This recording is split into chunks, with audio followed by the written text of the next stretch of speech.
கிறிஸ்து இயேசுவுக்குள் மிகவும் பிரியமாக அழைக்கப்பட்ட அன்புக்குரிய சகோதர சகோதரிகளே, உங்கள் யாவருக்கும் நம்முடைய பிதாவாகிய தேவனாலும் நம்முடைய கர்த்தராகிய இயேசு கிறிஸ்துனாலும் கிருபையும் சமாதானமும் நம் அனைவருக்கும் உண்டாவதாக. மற்றும் தேவனுடைய மாபெரும் தயவு, அவருடைய விலையேறப்பெற்ற கிருபை நம் அனைவரையும் ஒன்று சேர்த்து அவருடைய உன்னதமான தெய்வீக சத்தியத்தை கேட்பதற்கு வாய்ப்பு கொடுத்த நம்முடைய அன்பின் பரலோக தேவனை நாம் மீண்டுமாக்கும் நன்றிகளையும் துதிகளையும் எடுத்துக்கொள்வோம். மற்றும் நாம் எனக்கு நம்முடைய ஆவிக்குரிய ஜீவிதத்திற்காக நாம் எனக்கு என்ன பாடம் பார்க்க போகிறோம் அப்படின்னு பார்க்கப்படும்போது, இலக்கு, மார்க் அப்படின்னு சொல்லுவாங்க ஆங்கிலத்தில், தமிழில் இலக்கு. ஸோ நம்ம ஏன் இந்த பாடத்தை பார்க்க போகிறோம் அப்படின்றத ஒரு சிறிய அறிமுகத்தை நான் உங்கள் மத்தியில் ஷேர் பண்ணிக்கிறேன். நாம் வாழ்ந்து கொண்டிருக்கக்கூடிய காலப்பகுதி ரொம்ப கடைசி காலம் சொல்லிகிட்டு இருக்கோம்.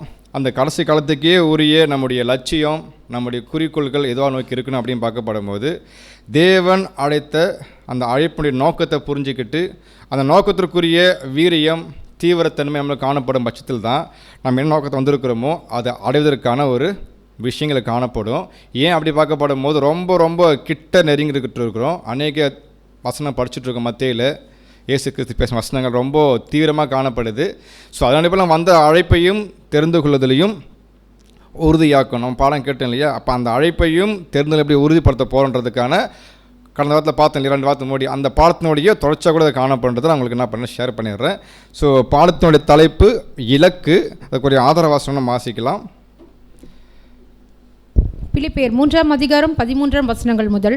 சகோதரரை, அதை பிடித்து கொண்டேன் என்று நான் எண்ணுகிறதில்லை, ஒன்று செய்கிறேன், பின்னானவைகளை மறந்து முன்னானவைகளை நாடி கிறிஸ்து இயேசுக்குள் தேவன் அழைத்த பரம அழைப்பின் பந்தய பொருளுக்காக இலக்கை நோக்கி தொடர்கிறேன். ஸோ இந்த ஒரு வேத ஆதார வசனங்கள் நம்ம பலமுறை படிச்சிருப்போம், மனப்பாட வசனம் கூட. ஆனால் இதுக்குள்ளே தான் தேவனுடைய மிகப்பெரிய அந்த திட்டத்தினுடைய ஒரு வெளிப்பாடு வச்சுருக்கிறாங்க. ஏன்னா தேவனுடைய பிள்ளைகளுக்கு என்ன முக்கியம், என்ன செய்யணும், என்ன செய்யக்கூடாதுன்றத ரொம்ப தெளிவாக அந்த வசனம் ஆழமாக பதிவு வச்சுருக்காங்க தேவன். பாருங்கள், சகோதரரே அப்படின்னு பார்க்கப்படும் போது காட்ஸ் எலக்ட் அப்படின்னா தேவனால் தெரிந்து கொள்ளப்பட்டவங்களை தான் பதிவு பண்ணப்படும் இந்த வார்த்தை சகோதரரே. மற்ற யாருக்குமே பொருந்தாது. அதை பிடித்து கொண்டு என்று நான் எண்ணுகிறதில்லை, ஒன்று செய்கிறேன், பின்னானவைகளை மறந்து. நம்ம இதை பார்க்க போகிறோம். பின்னானவைகளை மறந்து முன்னானவைகளை நாடி அப்படின்றத நம்ம பார்க்க போகிறோம். ரெண்டுமே செய்யப்படும் பட்சத்தில் தான் கிறிஸ்து இயேசுவுக்குள் தேவன் அழைத்த பரம அழைப்பினுடைய பந்தய பொருளுக்காக இலக்கை நோக்கி தொடர்கிறேன் என்றதான் அப்போஸ்தலனுடைய மிகப்பெரிய பிரதானமான வார்த்தையை பதிவு பண்ணுறார். ஸோ இதுக்குள்ளே என்ன தேவன் நம்ம கற்றுக் கொடுக்க போகிறாங்க அப்படின்னு பார்க்கப்படும் போது, ஃபஸ்ட் நம்ம என்ன கண்டுபிடிக்க போகிறோன்னா, எங்கள் அப்போஸ்தலன் பவுல் பதிவு பண்ணுறார் இல்லையா, நான் ஒன்று செய்கிறேன். அப்போ ஒரே கோணம் தான், எந்த ஒரு இப்படியும் இல்லை அப்படியும் இல்லை, ஒரே கோணம்.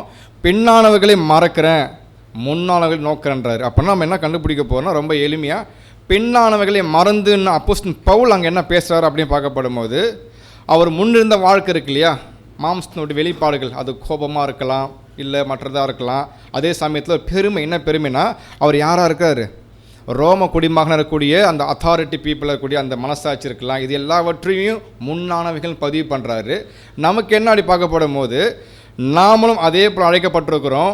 இதே வசனம் நமக்கும் பொருந்தும். முன்னானவைகள்னால் நாம் வாழ்ந்து கொண்டிருக்கிற பூமி, நம்மளுடைய குடும்பம் சொல்லலாம் இல்லையா, இந்த குடும்பத்தினுடைய காரியங்கள் எல்லாவற்றையும் என்ன பண்ண, அதான் உலகத்தினுடைய தன்மைகளை மறந்துட்டு கிறிஸ்துவனுடைய குடும்பம் ஒன்று இருக்குது பரலோகத்தில், அதை நம்முடைய காரியமாக காணப்படணும்.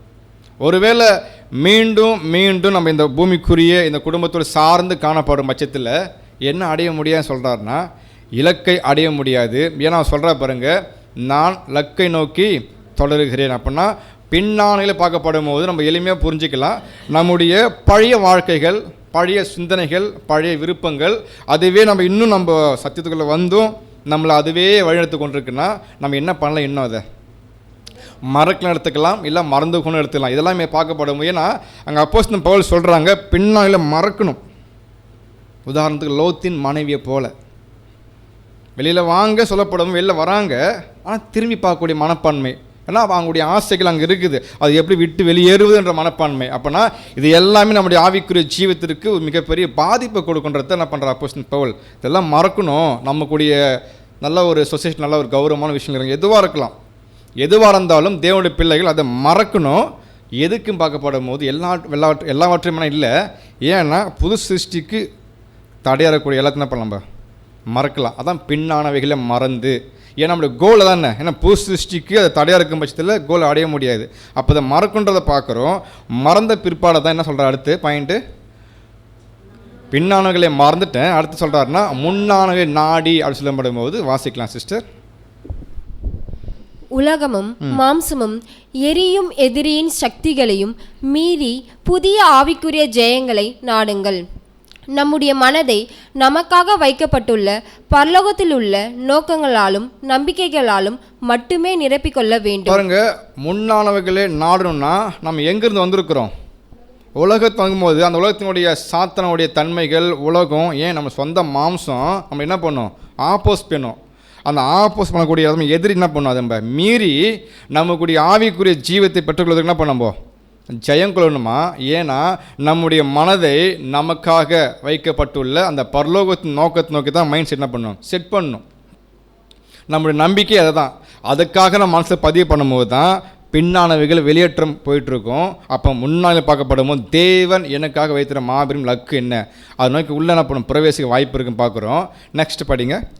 எதிர்காலத்தில் நமக்காக காத்திருக்கிற பரலோக மகிமைகள் உண்மையிலே அர்ப்பணித்துள்ளவர்களுக்கு மிகவும் நிஜமானதாகவும் விலை மதிப்பானதாகவும் ஆகின்றன.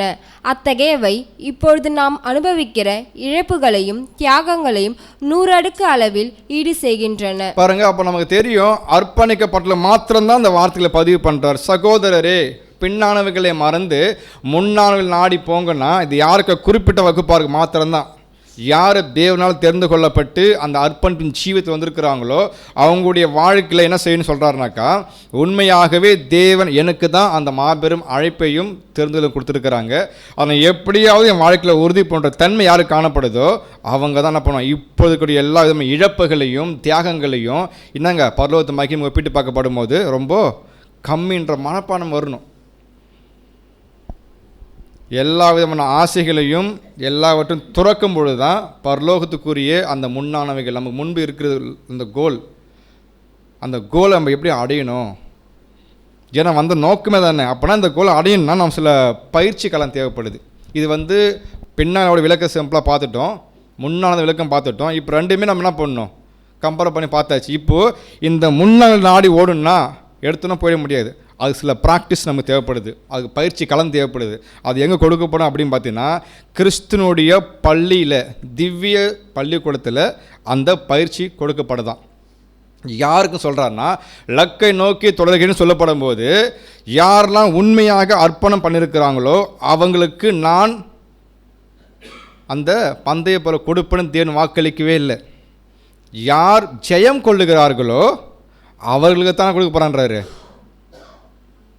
அந்த பந்தய பொருள். நான் பந்தய பொருளை கண்டுபிடிச்சிட்டோமா பண்ணி பார்க்கலாம். அப்படின்னா கிறிஸ்டின் பள்ளியில் படிக்கிற நாம் உள்ளே வந்துட்டோம். வந்த நமக்கு என்ன பண்ணுறாருன்னா ஒரு வாய்ப்பு கொடுக்குறார்.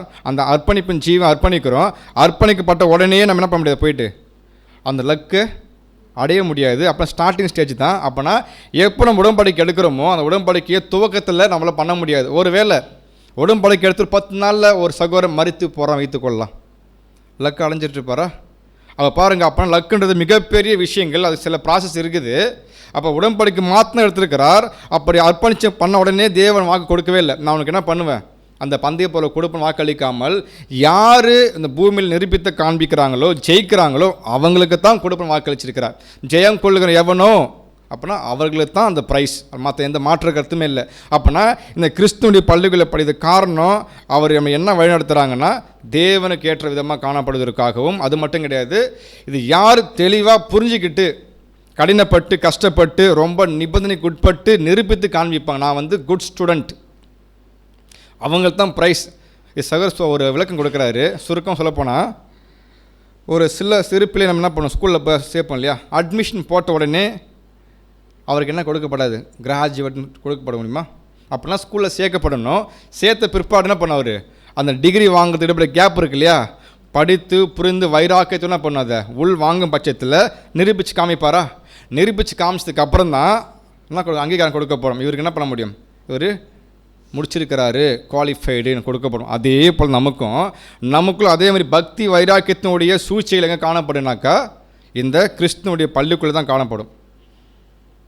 நாமளும் படித்து புரிந்து கிறிஸ்து ஏற்றம் வாழும் பட்சத்தில் தான் என்ன பண்ணுவாங்கன்னா அந்த ஜெயத்துக்குள்ளே கொண்டு போகிறோம் பார்க்குறோம். இதை நம்ம எப்படி கண்டுபிடிக்க போகிறோம் அப்படின்னு பார்த்தீங்கன்னாக்கா இந்த விஷயங்களை வாசிக்கலாம். ஃபர்ஸ்ட் பாயிண்ட்டு, இவ்விதமாய் கிறிஸ்துவை குறித்து கற்றுக்கொண்டவர்களுக்கு அவர் என்ன கற்றுக்கொண்டிருக்கிறோன்றதை பார்க்குறோம். அவர் தேவனுக்கான பூரண அன்பினுடைய அர்த்தத்தினை கற்றுக் கொடுத்துள்ளார். மற்றும் இந்த அன்பானது அவர்கள் தேவனுக்கான ஊழியத்தில் எதையேனும் செய்வதற்கும் செய்ய துணிவதற்கும் அவர்களை தூண்டுகிறதா பாருங்க. நம்ம கர்த்தராகிய இயேசு கிறிஸ்து என்ன கற்றுக் கொடுத்துட்டு இருக்காரு நம்ம பார்த்தோம்னா தேவனுக்கான பூரண அன்பினுடைய அர்த்தம் அதை கற்றுக் கொடுத்துருக்கார் நமக்கு. மற்றும் அந்த கற்றுக்கொண்ட அந்த அன்பானது நம்முடைய தேவனுக்கான ஊழியத்தில் ஈடுபட வைக்கும். எதையேன்னு செய்யணும் துணிவாங்க என்ன பண்ணுவாங்க, சத்தியத்திற்காக துணிஞ்சு ஊழியம் பண்ணக்கூடிய மனப்பான்மை யார் உருவாக்கியிருக்காங்க அப்படின்னு பார்த்தீங்கன்னா நம்முடைய ஆண்டவர் நம்ம கற்றுக் கொடுத்துருக்காருன்னு பார்க்குறோம். நெக்ஸ்ட், சகோதரருக்கான பூரண அன்பினுடைய அர்த்தத்தினை கற்றுக் கொடுத்துள்ளார். மற்றும் இந்த அன்பானது சகோதரருக்கான ஊழியத்தில் ஜீவனை கையளிப்பதற்கு அவர்களை தூண்டுகிறதா இருக்கும். அடுத்து இந்த ஸ்கூல்ல ட்ரைனிங் கொடுக்குறாருனா இயேசு கிறிஸ்து சகோதரத்துக்கான ஃபர்ஸ்ட் தேவனுக்கு பார்த்தோம் ஊழியத்தின் அடிப்படையில். நெக்ஸ்ட் பார்க்கப்படும் போது சகோதரருக்கான பூரண அன்பினுடைய அர்த்தத்தை கற்றுக் கொடுத்துருக்கார். ஏன் கற்றுக் கொடுத்துருக்காருன்னு சொல்கிறாருன்னா இந்த அன்பை வச்சுக்கிட்டு சகோதரருக்கான ஊழியத்தில் உண்மையான ஜீவனை கொடுக்கக்கூடிய அந்த தூண்டும்படியாக கற்றுக் கொடுத்துருக்காருன்னு பார்க்குறோம். ரெண்டாவது பாயிண்ட், நம்மை பகைப்பவர்களுக்காகவும் நம்மை இழிவாய் பேசுபவர்களுக்காகவும் நமக்கு எதிராய் பலவிதமான தீமையான வார்த்தைகளை பேசுபவர்களுக்காகவும் நன்மை செய்வதற்கு நம்மை தூண்டுகிறதான உலகத்திற்கான சத்துருக்களுக்கான பூரண அன்பினுடைய அர்த்தத்தினை அவர் கற்றுக் கொடுத்துள்ளார். அடுத்து கொஞ்சம் மெருகேற்றுறாங்க நம்மள. அந்த அன்பில் ஃபர்ஸ்ட் பார்க்கப்படும் தேவனை சார்ந்து காணப்படணும். அடுத்த அன்பு நிலைப்பாடு சகோதரருக்காக ஊழியம் செய்யணும். அடுத்து அந்த அன்பு இன்னும் மெருகேற்றப்படுது. என்னன்னா நம்ம யார் பகைக்கிறாங்களோ, நம்ம யார் இழிவாய் பேசுகிறாங்களோ, நமக்கு எதிராக பலவிதமான தீமைகளை வார்த்தைகளை பேசவர்களுக்காகவும் நன்மை செய்வதற்கு இது எவ்வளோ பெரிய பாடம் பாருங்கள். இதான் பயிற்சி கூடம். இதை கற்றுக் கொடுக்குறாரு, அதை தூண்டி விடுது. அது மாத்திரம் இல்லாமல் உலகத்திற்கான சத்துருக்களுக்கான பூரண அன்பின் அர்த்தத்தையும் அவர் கற்றுக் கொடுத்துருக்கு. அப்படின்னா A to Z முழுமையாக கற்றுக் கொடுத்து தான் இயேசுக்கு கொண்டு போகிறோம்ல. என்ன இல்லாமல் ஒருவனும் பிதாவடத்தில் வரணும். அதோடைய கண்டினியூ பார்க்கலாம். அப்படின்னா இயேசு கிறிஸ்து ஏன் சொல்கிறாருன்னா முழுக்க முழுக்க ஒரு புது சிருஷ்டி உருவாக்குவது எல்லாம் யாரும் பார்த்துன்னா இயேசு கிறிஸ்து தான். அதுக்கு முழு சப்போர்ட் யார் பண்ணணும்? அவர் சொல்லி தான் கொடுப்பார். அது யார் நடைமுறைப்படுத்தி காண்பிக்கணும்னு பார்த்தீங்கன்னா நான் மட்டும் தான் பார்க்குறோம். இது ஒரு இன்ட்ரோடக்ஷனை பார்த்துட்டு இருக்கோம் அந்த ஆதார வசனத்துக்கு. அடுத்த வசனம் வாட்சியும் இல்லையா, பின்னாணுகளை மறந்துட்டோம், முன்னாணில பார்க்கப்படும் போது நாடுறோம். அதுக்கு ஒரு பயிற்சி காலம் தேவைப்படுது. அந்த ஸ்கூல் கிறிஸ்டின் ஸ்கூல்னு பார்க்குறோம். என்ன கற்றுக் கொடுத்தாலும் பார்க்கப்படும் தேவனை எப்படி அன்பு கூறணும், சகோதர மத்த அன்பு கூறணும். லாஸ்ட் பார்க்கப்படும் போது சத்ரு எப்படி அன்பு கூறணும் எல்லாம் கற்றுக் கொடுத்தார். இதெல்லாம் ஏன் பார்க்குறேன்னா தலைப்பு இலக்கு நம்ம கோலுக்காக எல்லாம் ட்ரைனிங் கொடுத்துட்ருக்குறாங்க. அடுத்து பார்க்கும்போது அந்த இதெல்லாம் பெற்றுக்கொள்ளணும்னா கிறிஸ்து இயேசுக்குள் தேவன் அழைத்த பரம அழைப்பின் பந்தய பொருள்லாம் பண்ணுறோம், பெற்றுக்கொள்ள போகிறோம். அதுக்கு நம்ம என்ன பண்ண லக்கை நோக்கி தொடர வேண்டும். இந்த லக்கை நோக்கி தொடரணும்னா அந்த பந்தய பொருள் என்னவா நமக்கு இருக்கும்? ரெண்டு விஷயம் இருக்குது. லக்கை நோக்கி தான் தொடரணும். அது தொடர்ந்து முடித்தா தான் தேவன் கொடுப்பாங்க அந்த ப்ரைஸ், அந்த பந்தய பொருள். அப்படின்னா பந்தய பொருள் என்னவா இருக்குது? ஓட்டத்துக்கான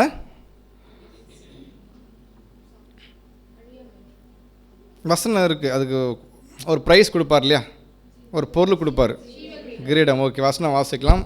வெளிப்படுத்தும் விஷயம் 3ஆம் அதிகாரம் 11ஆம் வசனம். வெளிப்படுத்தல் 3ஆம் அதிகாரம் 11ஆம் வசனம். இதோடு சீக்கிரமாய் வருகிறேன், ஒருவனும் உன் கிரீடத்தை எடுத்துக்கொள்ளாதபடிக்கு உனக்குள்ளதை பற்றி கொண்டிரு. ஸோ இந்த வசனம் பாருங்க, ஆரம்பத்தில் அப்போஸ்தலன் பவுல் பேசுகிறாங்க, இலக்கை நோக்கி தொலைகிறேன்னு சொல்கிறாருன்னா அவர் பந்தய பொருளை பார்க்குறாரு, இருக்குதுன்னு தெரிஞ்சுக்கிட்டாரு.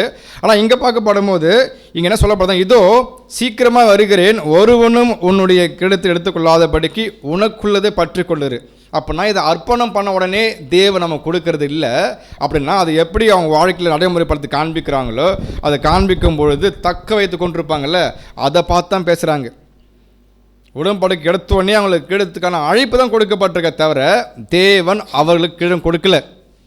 என்ன சொல்கிறாருன்னா உனக்குள்ளது அப்படின்னா நீ வந்து சில காலை போய் வாழ்ந்து கொண்டிருக்கும் போது உனக்காக வைக்கப்பட்ட கீடம் இருக்கு இல்லையா, அந்த கீடம் மிஸ் ஆகாம என்ன பண்ணுங்கள், அதை பற்றி கொடுத்துருக்கு நீங்கள் பிரயாசம். அப்படின்னா ஒரு காலகட்டத்தை கலந்து வந்துட்டாங்க, அவங்கள பார்த்து தான் பேச முடியும்.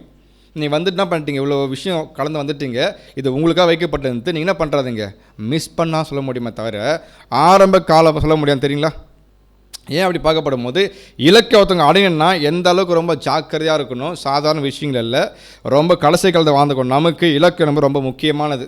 அப்புறம் என்ன கேள்வி தான் வருங்களா, ஓகே அப்படின்னா தனக்கான கீழே வைக்கப்பட்டிருக்கு நம்பிட்டோம், அதை அடையணும் நமக்கு என்ன தேவை, நம்முடைய லக்கு தேவை. அந்த இலக்கு நம்ம எப்படி அடைந்து கொள்ளும் பார்க்கப்படும் போது இலக்குனா ஃபஸ்ட்டு என்ன அதை கண்டுபிடிச்சிடலாம். இலக்குனா என்ன கண்டுபிடிச்சா தான் அது எப்படி அடைதான் பார்க்கப்பட முடியும். வாசிக்கலாம்.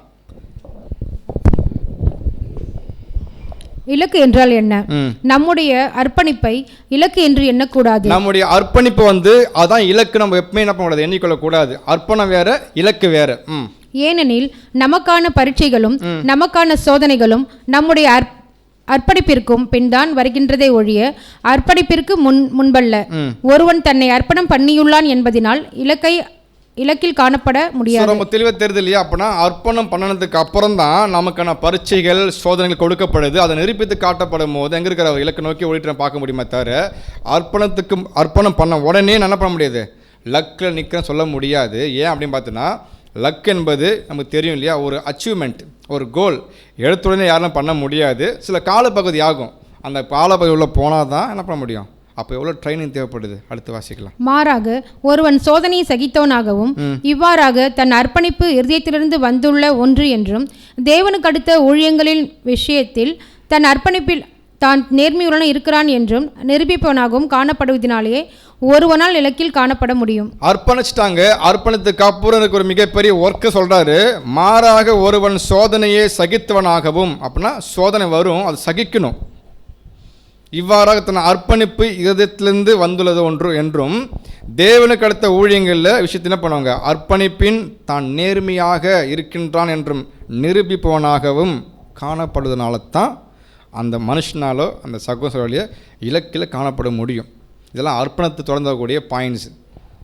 அடுத்து அர்ப்பணப்படுத்த அடுத்த கணமே இலக்கு அடையப்படுகிறது என்று நாம் கற்பனை பண்ணிக்கொள்ளக்கூடாது.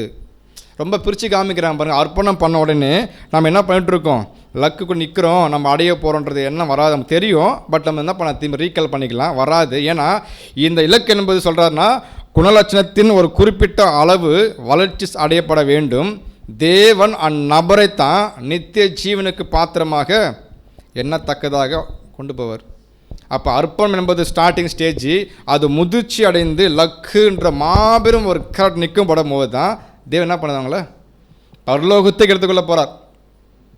குணலட்சணம் வளர்ச்சி அடையவில்லை என்றால் எடுத்து போகிறதுக்கு வாய்ப்பு இல்லை. இதை குறித்து அப்போஸ்தலன் பவுல் எப்படி கம்பேர் பண்ணுறாருன்னா, இந்த இலக்குக்குள்ளே வருவதற்கு சில அட்மிஷன் போடணுமா.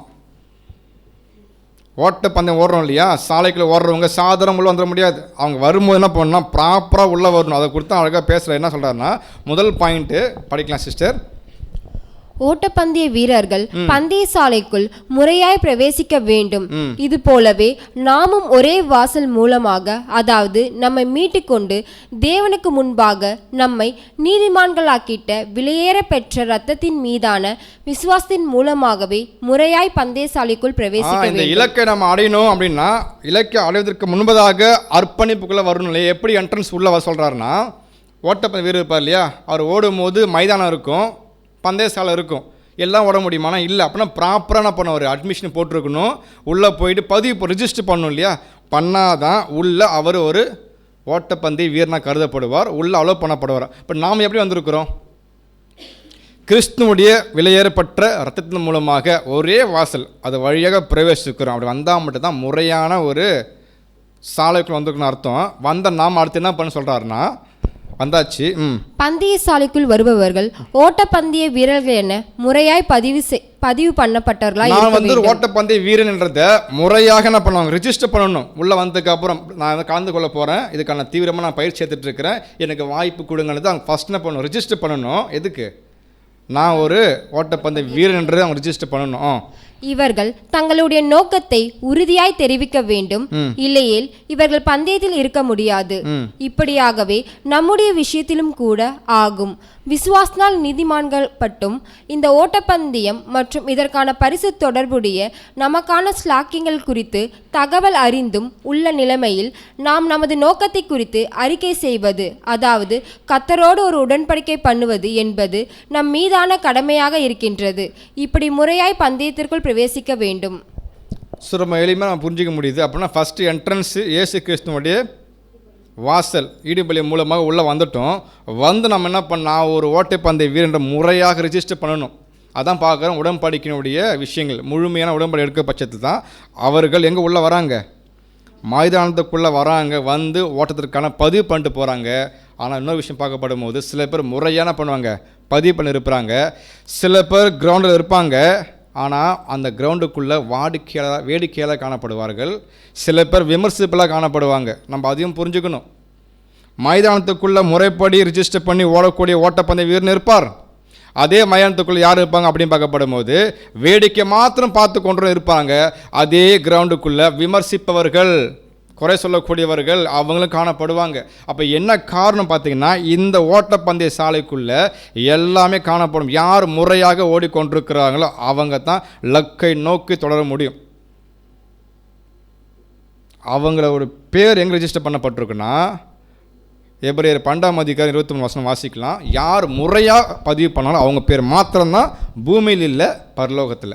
எபிரேயர் 12:23 பரலோகத்தில் பெயர் எழுதியிருக்கிற முதற் பேராளர்கள் சர்வ சங்கமாகிய சபையினிடத்திற்கும் யாவருக்கும் நியாயாதிபதியாக தேவனிடத்திற்கும் பூர்ணராக்கப்பட்ட நீதிமான்களுடைய ஆவிகளிடத்திற்கும். பாருங்க, பரலோகத்தில் பேர் எழுதப்பட்டிருக்கிற முதற் பேராளுடைய சர்வ சங்கமாகிய சபையிடத்திற்கும் யாவருக்கும் நியாயாதிபதியாகிய தேவனிடத்திற்கும் பூர்ணமாக்கப்பட்ட நீதிமலை ஆளுத்திற்கும். இவங்களுடைய பேர் எங்கே பதிவு பண்ணப்பட்டிருக்குன்னா பரலோகத்தில் பதிவு பண்ணப்பட்டிருக்கும். ஏன்னா கிறிஸ்துவனுடைய வழியாக உள்ள பிரவேசித்திருக்கிறாங்க, முழுமையாக ரிஜிஸ்டர் பண்ணியிருக்கிறாங்க. நான் என்னை யூகித்து பார்த்து கோபுரம் கட்ட மனசு இருக்குங்க, ஸ்ட்ராங்காக பண்ண முடியுன்றத வெளியரங்கமாக தேவ சமூகத்தில் அறிக்கிட்டு இருக்கிறாங்க. அதை பார்த்து அவர் என்ன பண்ணுங்க, ஃபார்மை சைன் போட்டு கொடுத்துருக்கிறார், ஓகேன்ட்டு. இப்போ ஓட ஆரம்பிப்பதற்கு முழு கெப்பாசிட்டியாக கொடுப்பா தேவன் கொடுப்பாங்க. ஆனால் உள்ளே வந்து சரியாக ஃபார்ம் ஃபில்லப் பண்ணாமல் இருக்கக்கூடியன்னு இருப்பாங்க.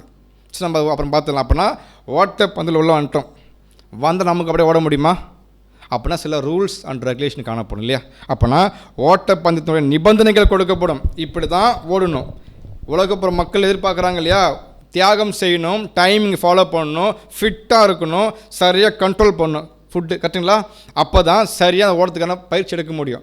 இப்போ தேவன் சொல்கிறாங்க, பூலோகத்தில் இல்லை பரலோகத்தில் நான் இருக்கக்கூடிய உன்னதமான ஸ்தலத்துக்கு நீங்கள் வரணுன்னா சில நிபந்தனை காணப்படுது. உள்ளே வந்துட்டீங்க, ஓகே. ஆனால் ஓடப்படும் போது எப்படி ஓடணும்னு சொல்கிறாருன்னா பாயிண்ட் ரொம்ப முக்கியமாக இருக்கும். என்னோட ரெஃபரன்ஸ்க்கு தான் போட்டிருக்கேன், சில மட்டும் படிக்கலாம். ஓட்டப்பந்தயத்தின் நிபந்தனைகள். ஓட்டத்தில் ஓடுகளிடத்தில் தேவன் சில காரியங்களை எதிர்பார்க்கின்றார். யாரும் பெருமை கொள்ளக்கூடாது. ஃபர்ஸ்ட் பாயிண்ட், யாருமே பெருமை கொள்ளக்கூடாது. இது அழைப்பு தேவனுடையது, எனக்கு கிடைச்ச மாபெரும் பாக்கியம் கருதி என்னவாங்கல்ல, நான் அட்மிஷன் போடலாம் என்ன கிடச்சிருக்காது வாய்ப்பு, அப்புறம் மிகப்பெரிய அது பாக்கியமாக கருதணும். நான் போட்டு நான் தான் ஓட போகிறேன் பார்த்தீங்களா, யாருக்கும் கிடைக்கலன்ற அந்த மனப்பணம் வரக்கூடாதுன்னு சொல்கிறாரு. தாழ்மையை உடையவர்களாய் இருக்க வேண்டும் என்றும் தேவன் எதிர்பார்க்கின்றார். மனதின் விஷயத்தில் பலவீனமானவர்களாகவும் ஊசல் ஆடுகிறவர்களாகவும் காணப்படும் யாரையும் தம்முடைய தெரிந்து கொள்ளப்பட்டவர்களின் ராஜ்யத்தில் ஒருவராய் அவர் பெற்றிருப்பதில்லை. ரொம்ப முக்கியமான விஷயங்கள். அட்மிஷன் போட்டோம், ரெஜிஸ்டர் பண்ணியாச்சு, உள்ளே வந்தாச்சு.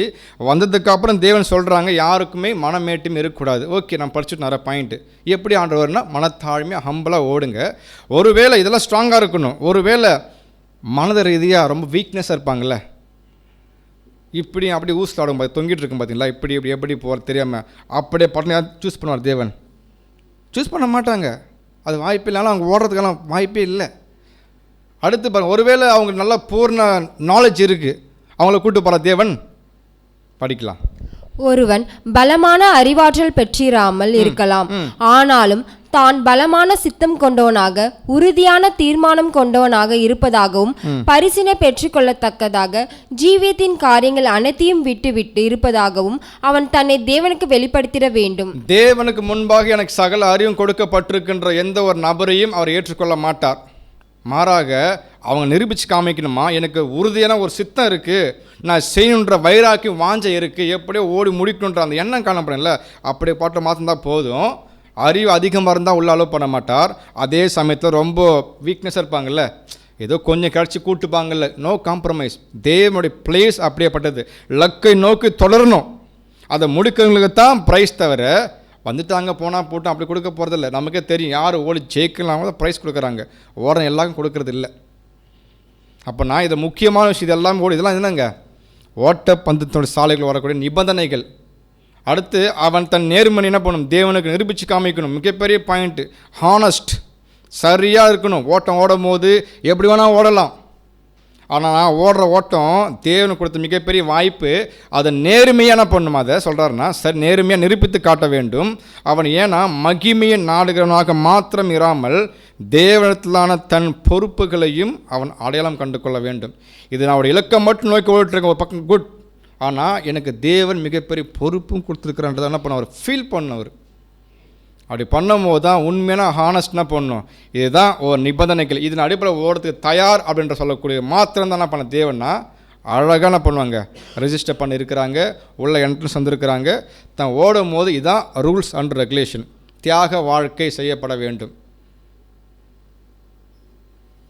இதெல்லாம் பார்த்தாச்சுலாம் ஒரு அறிமுகமாக பார்த்துட்ருக்கோம் இல்லையா. உள்ளே வந்துட்டோமா, அப்போ நம்ம வந்தாச்சு, ஓட ஆரம்பிச்சிட்டோம், அதெல்லாம் பெரிய கேள்வி வரும். ஓகேங்களா, ஏன் நம்ம கீழே அடிப்பெல்லாம் பார்க்கறோன்னா நம்ம யோசிப்பதற்கு தான். இது வெறும் பாடம். ஓகேங்களா, நம்ம எந்த காலத்தில் இருக்கிறோம், நம்ம ஏன் வந்திருக்கணுன்னா ஒரு நம்மளை சிந்திக்க வைப்பதற்கான பாடமாக இருக்குன்னு பார்க்குறோம். நெக்ஸ்ட்டு பார்க்கப்படும் போது இந்த அழைப்பிற்காக தேவன் 2 விதமான கண்ணோட்டம் வச்சுருக்கிறார். ரெண்டுமே ஒன்று தான். ஓட்டப்பந்தயம் வந்து உள்ள நிபந்தனை கொடுக்கப்பட்டாச்சு. ஆனால் எப்படி பார்க்க சொல்கிறாருன்னா, ஃபஸ்ட்டு விஷயம் வாசிக்கலாம். உயர்ந்த அழைப்பின் பரிசுக்கான இலக்கின் 2 கண்ணோட்டங்கள். 2 கண்ணோட்டம் இருக்குது. தேவனுடைய அன்புக்குரிய குமாரனுக்கு இருதயத்தில் ஒத்த தன்மை அடைவதாகும். நோக்கத்தின் பரிபூர்ண தன்மை, நீதியின் மேல் அன்பு, தேவனுக்கான அன்பு, கிறிஸ்துவின் சகோதரர்களுக்கான அன்பு, மேலும் உலகத்திற்கும் அதாவது நம்முடைய சத்துருக்களுக்கும் கூட அன்பு கொண்டிருப்பது ஆகும். இப்போ பாருங்க, ஃபர்ஸ்ட் என்ன கொடுக்குறாருன்னா நிபந்தனை கொடுக்கப்பட்டாச்சு. ஏன் தேவன் எப்படி கொடுக்குற நிபந்தனை அப்படின்னு பார்த்தீங்கன்னா, நம்மளோட நோக்கத்தில் அவங்க பர்ஃபெக்டாக காமிக்கணும், அப்படின்னா முழுமையை காமிக்கணும். என் நோக்கத்தில் கொஞ்சம் கொஞ்சம் ஊசலாடாமல் சரியாக மனப்பாடம் செட் பண்ணணும். நீதியின் மேலே சரியான அன்பு வைக்கப்படணும். தேவனுக்கான அன்பு வைக்கப்பட வேண்டும். கிறிஸ்துவுடைய சகோதரருக்கான அன்பு, மேலும் உலகத்திற்கும் அதாவது தம்முடைய சத்துருக்களுக்கும் கூட அன்பு. இதை எல்லாம் என்ன பண்ணுறோன்னா ஓட்டப்பந்தல் வந்ததில் கொடுக்க நிபந்தனையுடைய வெளிப்பாடு. இப்படி இருந்தால் தான் எங்கே ஓட முடியுங்கல்ல, லக்கை நோக்கி ஓட முடியும். அடுத்து 2வது பாயிண்ட் பார்க்கப்படும் போது, இப்படி யாரெல்லாம் ஓடி முடிக்கிறாங்களோ அவங்க எந்த நேரத்தில் மறிச்சாலுமே தேவன் நம்மை முதல் உயிர்த்தெழுதலில் பங்கு பெற தகுதியாக எண்ணும் வகையில் அது இருக்க வேண்டுன்றார். அப்படின்னா அந்த ஓட்டத்துக்குள்ளே அவ்வளோ விஷயம் காணப்படுது. உள்ளே வர்றதுக்கே மிகப்பெரிய விஷயம், வந்ததுக்கப்புறம் ஓடக்கூடிய விஷயம். அது ஓடப்படும் போது எப்போ நான் மறித்தாலுமே நான் சபை அப்படின்றது ஒரு எண்ணங்கள் காணப்படணும். எதுக்குன்னா கிறிஸ்துவுடைய ஒத்த குணலட்சண வெளிப்பாடு, சாயலில் மாறணும் சொல்கிறாரு. நெக்ஸ்ட் 2வது பாயிண்ட் படிங்க சிஸ்டர். கிறிஸ்துவின் இருதய சாயலின் நிலையை அடைந்த பின்பு, இப்போ அந்த சாயலை அடைஞ்சிட்டோம், அடைந்த பின்பு அதை உறுதியாக பிடித்து கொண்டு, இங்கே தான் மிஸ் ஆகும் சொல்கிறாரு. அப்படின்னா சில பேர் வந்து க்ரோத் ஆகி நிற்கும். நெக்ஸ்ட்டு ஒரு விஷயம் வரும்போது அடைந்த பிற்பாடு அதை உறுதியாக பிடித்து கொண்டு இருக்கணும். சப்போஸ் மிஸ் பண்ணிட்டேன்னா ஆகும், ஓரளவுக்கு வளர்ந்து நிற்போம், ஏதோ ஒரு தாக்குதல் வரும் இல்லையா, வரப்படும் போது மிஸ் ஆயிடுச்சுன்னா திரும்பி ஆரம்பத்தில் வரும். அதை உறுதியாக பிடித்து கொண்டு என்ன சொல்கிறாருன்னா, நம்முடைய சொந்த பலத்தினால் அல்ல, நம்மை மீட்ட இரட்சகரின் பலத்தினாலேயே நாம் ஜெயம் கொள்பவர்களாக அவரால் எண்ணப்பட வேண்டும். உறுதியாக பிடித்து கொண்டு கர்த்தர் அனுமதிக்கும் எல்லா சோதனைகளிலும் நம்முடைய சொந்த பலத்தினால் அல்ல, எல்லாமே கொடுப்பாரு, ஆனால் சொந்த பலத்தினால் அல்ல. நம்ம மீட்டார் இல்லையா இரட்சகர், அவருடைய பலத்தினால் எல்லாமே நமக்கு ஜெயிப்பதற்கு வழி காட்டப்படும். ஏன்னா அவர் தான் பயிற்சி களத்தினுடைய குருவாக இருக்கிறாரு, போதகர் அவர் தான் ஆண்டவர். நாம் எல்லாம் எப்படி இருக்கோம்னா ஸ்டூடெண்ட். இந்த ஒரு விஷயங்கள் எப்படி புரிஞ்சுனா சொல்லப்படும் போது தான் ரொம்ப அழகாக பதிவு பண்ணுறாங்க. இது எல்லாம் ஓட்டப்பந்தயம் ஓடிக்கொண்டுடைய மனப்பான்மை. இது நம்ம எப்படி புரிஞ்சிக்கலாம், என்னுடைய குணலட்சணம் எப்படி உறுதியாக்கப்படும் அப்படி பார்க்கப்படும் போது இந்த ஒரு விஷயங்களில் அடக்கி முடிக்கிறாரு. ஒரு புது சிருஷ்டி பந்தயத்தில் வந்துட்டு அவங்க எப்படி காணப்படுவாங்க, எந்த நிபந்தனை கொடுக்கப்படுது, அதை எப்படி கையாளுவாங்க பார்த்துட்டு அவங்களுடைய உறுதித்தன்மை எப்படி கன்ஃபார்ம் பண்ணுவாங்க அப்படின்னு பார்த்தீங்கன்னா, குணலட்சத்தின் உறுதித்தன்மை அழகாக சொல்லப்படுது. ஒரு குயவன் இருக்கிறார் இல்லையா, குயவன் என்ன சொல்கிறேன்னா, ஒரு குயவன் அவர் சரியான வகை களிமண்ணை சூஸ் பண்ணுவாராம். அப்போ குயவன் யாருங்க, நம்முடைய சர்வ வல்லமுள்ள பிதாவாகிய தேவன். அவர் என்ன பண்ணுவார்னா ஒரு சரியான வகை நல்ல ஒரு களிமண்ணை சூஸ் பண்ணுவார். அது தேர்வு என்ன பண்ணுவார்னாக்கா, சில வகை களிமண் நமக்கு தெரியும் இல்லையா, எடுத்தாச்சு.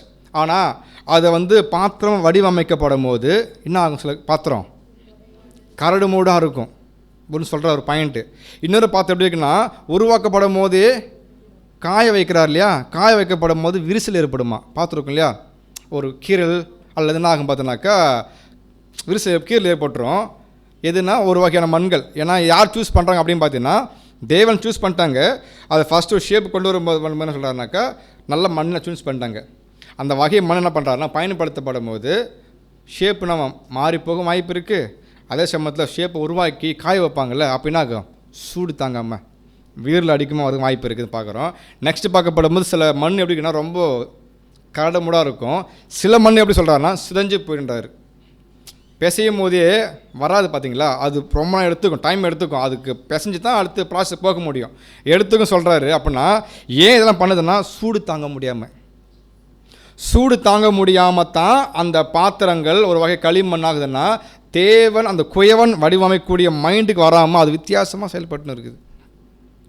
அப்போனா சரியான வகை களிமண் எப்படி இருக்கு சொல்கிறாருனாக்கா கரெக்டாக சூஸ் பண்ணிட்டு வச்சிங்களா, அந்த களிமண் என்ன பண்ணுவார்னாக்கா சரியாக என்ன பண்ணுவாங்க தேர்ந்தெடுத்த பிற்பாடு அந்த மண்ணானது அந்த குயவன் எப்படிலாம் பயன்படுத்த விரும்புகிறாரோ அதுக்கேற்ற மாதிரி வளைஞ்சு கொடுக்கும். எது சரியான வகை களிமண். ஃபஸ்ட்டு பார்த்தோமா சரியில்லை வகை எப்படி இருக்கும், மாதிரியாக இருக்கும். செகண்ட் பார்க்கப்படும் போது சரியாக சூஸ் பண்ணுறாங்க. அந்த வகை களிமண் எப்படி இருக்கும் சொல்கிறாருன்னா பக்குவ நிலைக்கு வரும் வரை குயவனால் பொடியாக்கப்படும், அடுத்து என்ன பண்ணால் கலக்கப்படும் மற்றும் ஈரமாக்கப்படும். எல்லாத்துக்கும் ஒத்து கொடுக்குமா, அது பொடி ஆக்கிறதா இருக்கட்டும், மண்ணை பேசியதாக இருக்கட்டும், அது கலக்கிறது, தண்ணி ஊற்றி மிக்ஸ் பண்ணி எல்லாவற்றுக்கும் என்ன பண்ணுது அந்த மண் குயவனுக்கு சப்போர்ட் பண்ணும். இப்படி சப்போர்ட் பண்ணும்போது தான் அநேக செயல்முறைக்கு உட்பட்டு அந்த மண் உட்படுத்தப்படுது. அடுத்து செஞ்சு முடிச்சதுக்கப்புறம் அந்த மண் என்ன ஆகணும், ஒரு ஷேப்புக்கு வரணும், பாத்திரமாக கருதப்படணும். உதாரணம் போட்டிருக்கோம் இல்லையா, ஒரு பானையாக மாறணும்.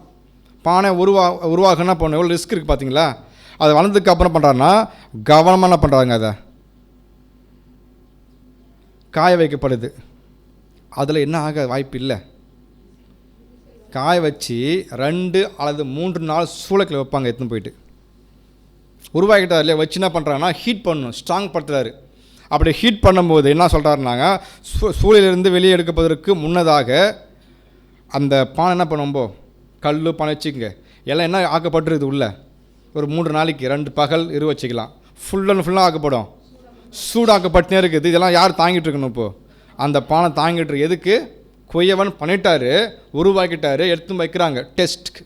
அது என்ன பண்ணுவேன் இல்லை ப்ரைஸுக்கு வரணும்.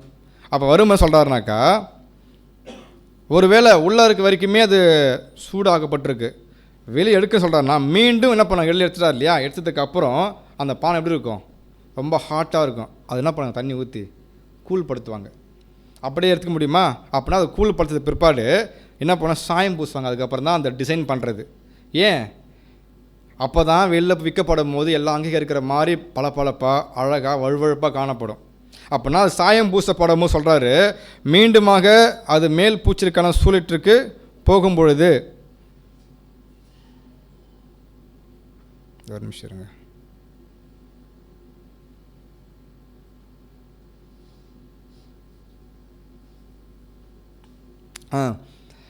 இப்போ அந்த பானைக்கு பெயிண்ட் பண்ணுறாங்க இல்லையா, மேற்பூச்சி பூசினதுக்கு அப்புறம் மறுபடியும் என்ன பண்ணுறாங்கன்னா 3ஆம் முறை சூடுக்குள்ள வைக்கிறாங்க.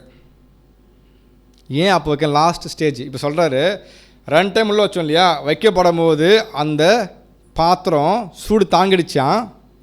3ஆம் வெளியே எடுக்கப்பட்டு கூழாக்கப்பட்டு மேற்பூச்சி பூசுகிறாங்க இல்லையா, பெயிண்ட் பண்ணிவிட்டு மறுபடியும் உள்ளே வைக்கிறாங்க. அப்போ தான் பெயிண்ட் உள்ளே ஏறும்ல, எல்லாம் ஈரமாக காய வைக்கணும் இல்லையா, உள்ளே சூடுபடுத்தும் போது அந்த நேரத்தில் ஒரு பாத்திரம் உடஞ்சி போச்சுன்னா அது சொல்கிற அந்த 3ஆவது ஸ்டேஜுக்குள்ளே 2 விதமாக சூடை தாங்கிட்டு அந்த பாத்திரம் 3ஆவது சூட்டுக்குள்ளே அனுப்பப்படும் போது ஃபைனல் பார்ட் அனுப்பப்படும் போது டப்புன்னு உடஞ்சி போச்சுன்னா என்ன ஆகும், அதை எடுத்து எங்கே தான் போடணும், எதுவுமே பண்ண முடியாது, அத்திக்கு குப்பையில் தான் போகணும்னு சொல்கிறார். அப்படின்னா பார்த்துங்க 2 சூடை தாங்கிட்டு அந்த பாத்திரம் 3ஆவது சூடு தாங்க முடியாத சுச்சுவேஷனும் வரும். ஒருவேளை அந்த 3ஆவது சூடை தாங்கிட்டாங்கன்னா சக்ஸஸ், அந்த பாத்திரம் விலைக்கு வந்துருச்சு. அதை வாங்கிறதுக்கு போட்டி போட்டு இருப்பான், பார்க்க தடவி பார்ப்போம் இல்லையா, அவ்வளோ அழகாக பளபளப்பாக ஷேப்பாக. இது வர்றதுக்கு அவ்வளோ ரிஸ்க் இருக்குது, அந்த குயவன் பண்ணுற ரிஸ்க்கு. அப்போ நம்ம என்ன புரிஞ்சிக்க முடியும்னா லக்கை நோக்கி தொலைகன்னு சொல்லப்படும் போது நம்முடைய பார்ட் ரொம்ப முக்கியம். ஆனால் அந்த பார்ட்டுக்கு முழு ரிஸ்க்கு யார் எடுக்கிறாங்கன்னா சர்வ வல்லமை தேவன் இருக்கிறாங்க. அந்த சரியாக களிமண்ணை சூஸ் பண்ணுறாரு, அதை வடிவமைக்க ப்ராக்டிஸ் கொடுக்குறாரு, எல்லாம் பண்ணலாமே. நம்ம என்ன பண்ணுறதில்ல, வளைஞ்சு கொடுத்துட்டோம்னா சக்ஸஸ். வளையவில்லை என்றால் ரொம்ப கஷ்டம். அந்த மாதிரி வளைஞ்சு கொடுத்த பாத்திரம் யார் சொல்கிறாருன்னா நம்முடைய ஆண்டவராகிய இயேசு கிறிஸ்துவும். ரெண்டாவது எக்ஸாம்பிள் சொல்கிறாங்க அப்போஸ்தலன் பவுல். எப்போ இயேசு கிறிஸ்து அர்ப்பணம் பண்ணினாரோ அதுலேருந்து 3.5 வருஷம் வரைக்குமே அவர் எப்போ மறிச்சாலுமே அங்கீகரிக்கப்படுற மாதிரி இருந்திருக்கிறார். ஏன்னா அவர் பூர்ண தலைமையில் காணப்பட்டிருக்கிறாங்க. லக்கில் எப்போ மறுத்தாலுமே அது சரியான வகை களிமண்ணாக தேர்வு செய்யப்பட்டிருக்கிறாங்க. அப்போ இயேசு என்ன பண்ணியிருக்காருன்னா சரியான ஒரு வகை களிமண்ணாக காணப்பட்டிருக்கிறாங்க. இது நமக்கு தெரியும் பரிபூர்ணத்தில். ஆனால் அவர் கோர்ஸ் முடிப்பதற்கே தேவ சித்தம் 3.5 வருஷம் கொடுக்கப்பட்டுச்சு. ஆனால் எப்போ மறுச்சலுமே அங்கீகரிக்கப்படுவார். ஆனால் தேவ சித்தம் முழுமையாக சுத்திகரிக்கப்படணும், சூடு ஏற்றப்படணும். அப்போ தான் என்ன ஆக்கப்பட முடியும். பட்ட பாடுகளால தான் கீழ்ப்பதை கற்றுக்கொண்டு வசனம் வாசிக்கிறோம். அப்படின்னா இது எல்லாம் பார்க்கப்படும் சரியான வகை களிமண். அடுத்து அப்போஸ்தலன் பவுல் சொல்லப்படும் போது நம்ம வசனம் படித்தோம் இல்லையா, லக்கை நோக்கி தொடர்கிறேன், அடுத்த ஓட்டத்தை முடிச்சேன். அதெல்லாம் சொல்கிறேன் பிரதர் சொல்கிறாங்கன்னா, நாம் நினைக்கிற மாதிரி அப்போஸ்தலன் பவுல் லாஸ்ட் ஸ்டேஜில் தான் கரெக்டரை காமிச்சு முடிச்சா நினைப்பது மிகப்பெரிய தப்புன்றார். அவர் அர்ப்பணம் பண்ணார் இல்லையா, அதுக்கு மேலே ப்ராசஸ் இருக்குல்ல, எவ்வளோ வளர்ச்சிக்குள்ளே கொண்டு போயிருக்கிறாங்க தேவன். அது எப்போ மறுத்தாலுமே ஒரு பூ சிருஷ்டி சாக ரெடியாகணும். அவர் கடைசி நேரத்தில் தான் நான் முடிச்சிட்டேன்றதை சொல்ல வரல. அவர் எப்போ மறுத்தாலுமே சபன்றதை உறுதிப்படுத்தியிருக்கிறார். நம்ம அநேக வசனம் படிச்சிருப்போம். ஏன் சொல்கிறாருன்னா, அப்போ நான் இங்கே நம்ம பாயிண்ட்னா நாமளும் அதே மாதிரி ஒரு வகை களிமண்ணாக தேர்வு செய்யப்பட்டிருக்கிறோம். நாம் எப்படி உருவாக்கப்பட்டிருக்கிறோம், தேவன் குயவன் எப்படி அணைந்துக்கு விருப்பப்படுறாரோ நம்ம ஒரு முழுமையாக அர்ப்பணிச்சிருக்கிறோமா, அவர் பண்ணக்கூடிய விஷயத்துக்கு ஏற்ற பிரகாரமாக நம்ம ஒப்புக் கொடுக்குறோமான்றதை யார் சிந்திச்சு பார்க்கணும்னு சொல்கிறாருன்னா நாமும். இது ஒரு எக்ஸாம்பிள். எதுக்கு, உறுதித்தன்மை. அப்போனா ஹீட் கொடுக்கப்பட்டது தான் அந்த பானை ஸ்ட்ராங்காக இருக்கும். எல்லாம் ரொம்ப ஈரப்பதமாக இருக்கும், கை வைக்க முடியாது, பிடிக்க முடியாது, விலைக்கு போகாது. அப்போனா எல்லாரெல்லாம் பார்க்க அங்கீகரிக்க மாதிரி பிக்சர் இருக்குன்னா அழகாக சூடேற்றப்பட்டு தாங்கப்பட்டு நிரூபித்து காமிக்குது இல்லையா. அதுதான் உண்மையான ஒரு உறுதியான ஒரு குளிர்ச்சிக்கு அடையாளமாக பார்க்குறோம். நெக்ஸ்ட் என்ன பார்க்க போகிறோம் அப்படின்னு பார்த்தீங்கன்னா, இப்போ லக்கை நோக்கி ஓடுறோம் இல்லையா. இப்போ லக்கை நோக்கி முடிச்சதுக்கு அப்புறம் என்ன கொடுப்போம் சொல்கிறேன் தேவன்னா நமக்கு ப்ரைஸு. இப்போ என்ன கேள்வி அப்படின்னு பார்த்தீங்கன்னா, நம்ம லக்கை நோக்கி ஓடணுமா அல்லது ப்ரைஸ் நோக்கி ஓடணுமா? கரெக்டாக வர சொல்லணும். நம்ம லக்கை நோக்கி ஓடணுமா இல்லை ப்ரைஸ் நோக்கி ஓடணுமா? ஓகே, இந்த பாயிண்ட் படிங்க.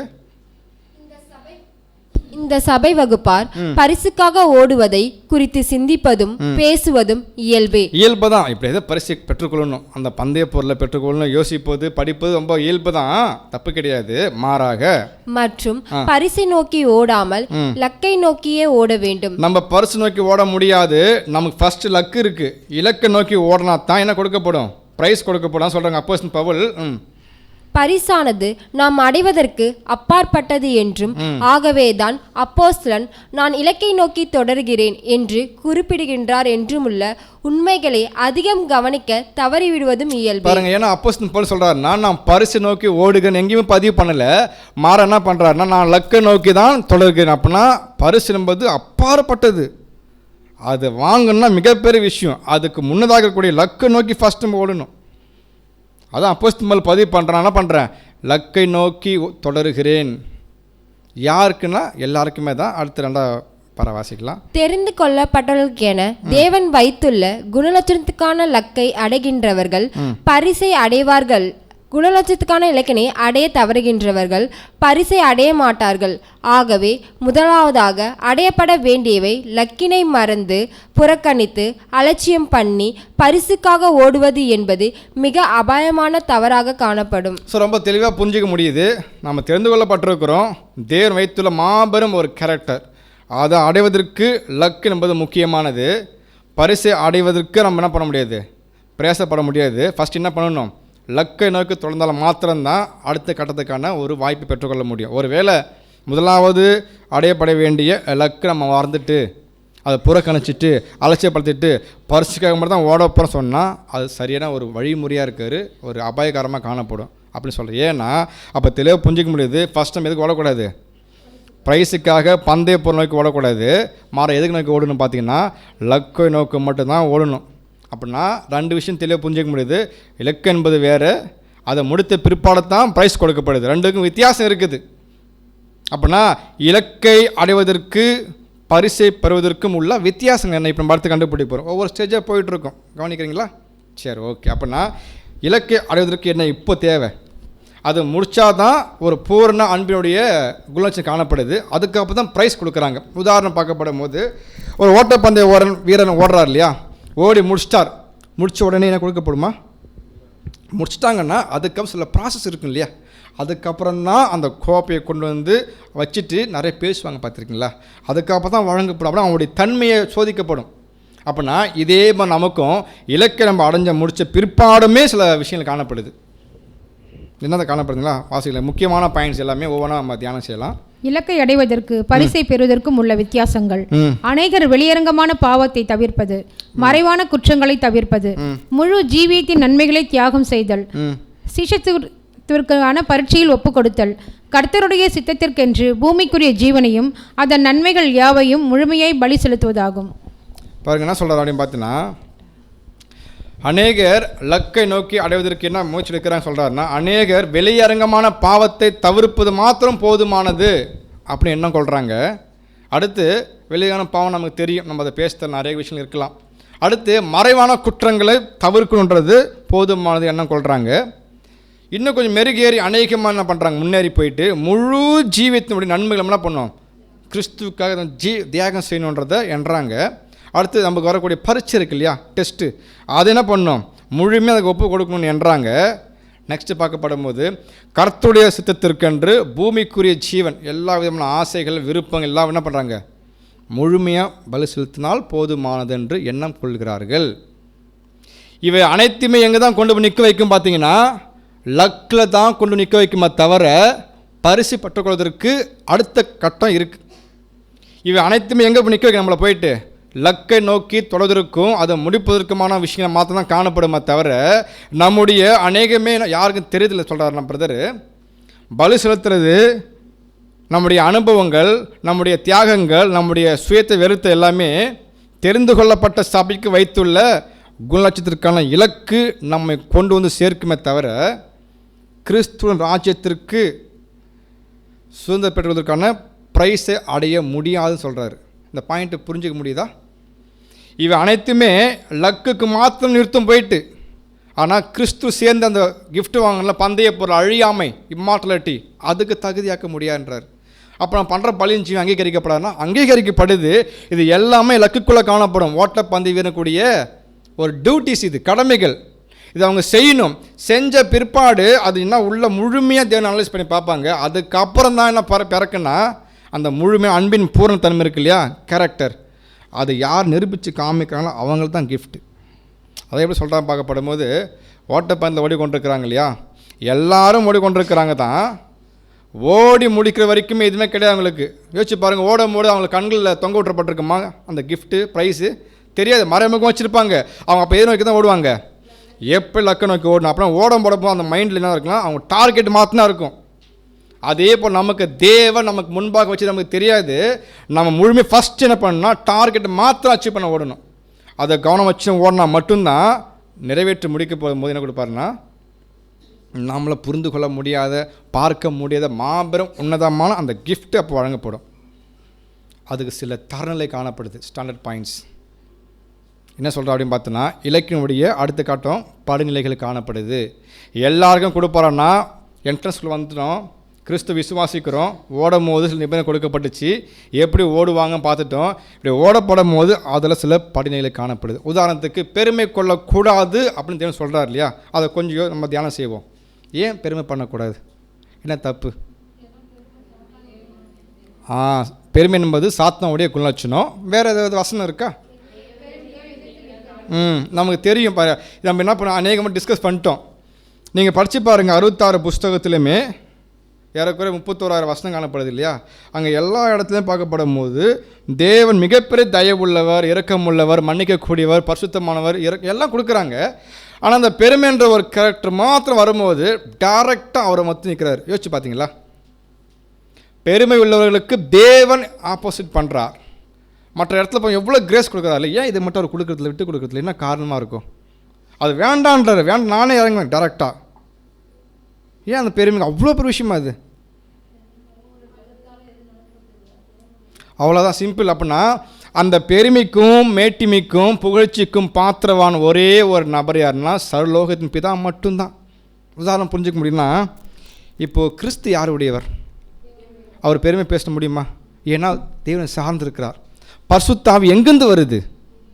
தேவனுக்கிட்டேருந்து வருது. இப்போ நான் படிக்கிறோம் இல்லையா, புரிஞ்சுக்கிறோம் இல்லையா, நான் பண்ணால் எனக்கு புது சொல்ல முடியுமா? பெருமை பாட்ட முடியுமா? ஏன்?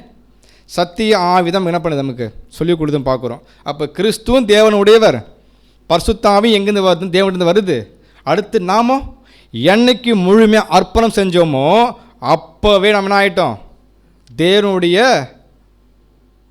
அவருக்குரிய மாறிட்டோம். இப்போ சொல்லலாம், இந்த செல்ஃபோன் யாருது? இப்போ நான் அர்ப்பணம் பண்ணியிருக்கிறேன். இந்த செல்ஃபோன் யாருக்கு? அவருக்கு சொந்தம்.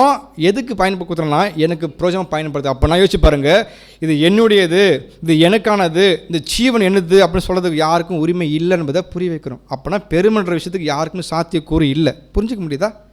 முழுக்க அவர் ஒரு ஆளுக்கு மாத்திரம்தான் உண்டு. தேவன் மாத்திரம் உரியவர். அதுக்கு எல்லா துதிகான பாத்திரம் எல்லாம் யாருக்கு தான்? புகழ்ச்சியெல்லாம் தேவனுக்கு மட்டும்தான். அப்போ யோசிச்சு பாருங்கள், எல்லா புகழும் அவருடைய இருக்கும்போது அதை ஒருத்தங்க பருத்து கொள்ளப்படும் போது யார் ஆப்போசிட்டாக பண்ணி ஆகணும்? அதில் ஒருத்தர் ஆப்போசிட் பண்ணப்பட்டார். யாருங்க? லூசிஃபர். பாருங்க, அதுவும் வெளியாரங்கமாக பண்ணல. எப்படி பண்ணார் அவர்? நினைத்தாயோ நினைச்சப்பே கண்டுபிடிச்சார். அப்படின்னா அது ஏன் அந்த ரோல் எடுக்க தேவையில்லை. அப்படின்னா இந்த விஷயங்கள் நம்ம எங்கே கொண்டு போகாதுன்னா லக்குன்னு கொண்டு போட. ஓடத்தில் முதல் பாயிண்ட்டை பார்த்தோம், ஓடும் போது பெருமை கூட ஃபஸ்ட்டு பாயிண்ட் சொல்கிறார். அப்படின்னா எதுவுமே நம்முடையது கிடையாது, சொல்லவே முடியாது. யோசிச்சு பாருங்க, பாயிண்ட் கரெக்டுங்களா?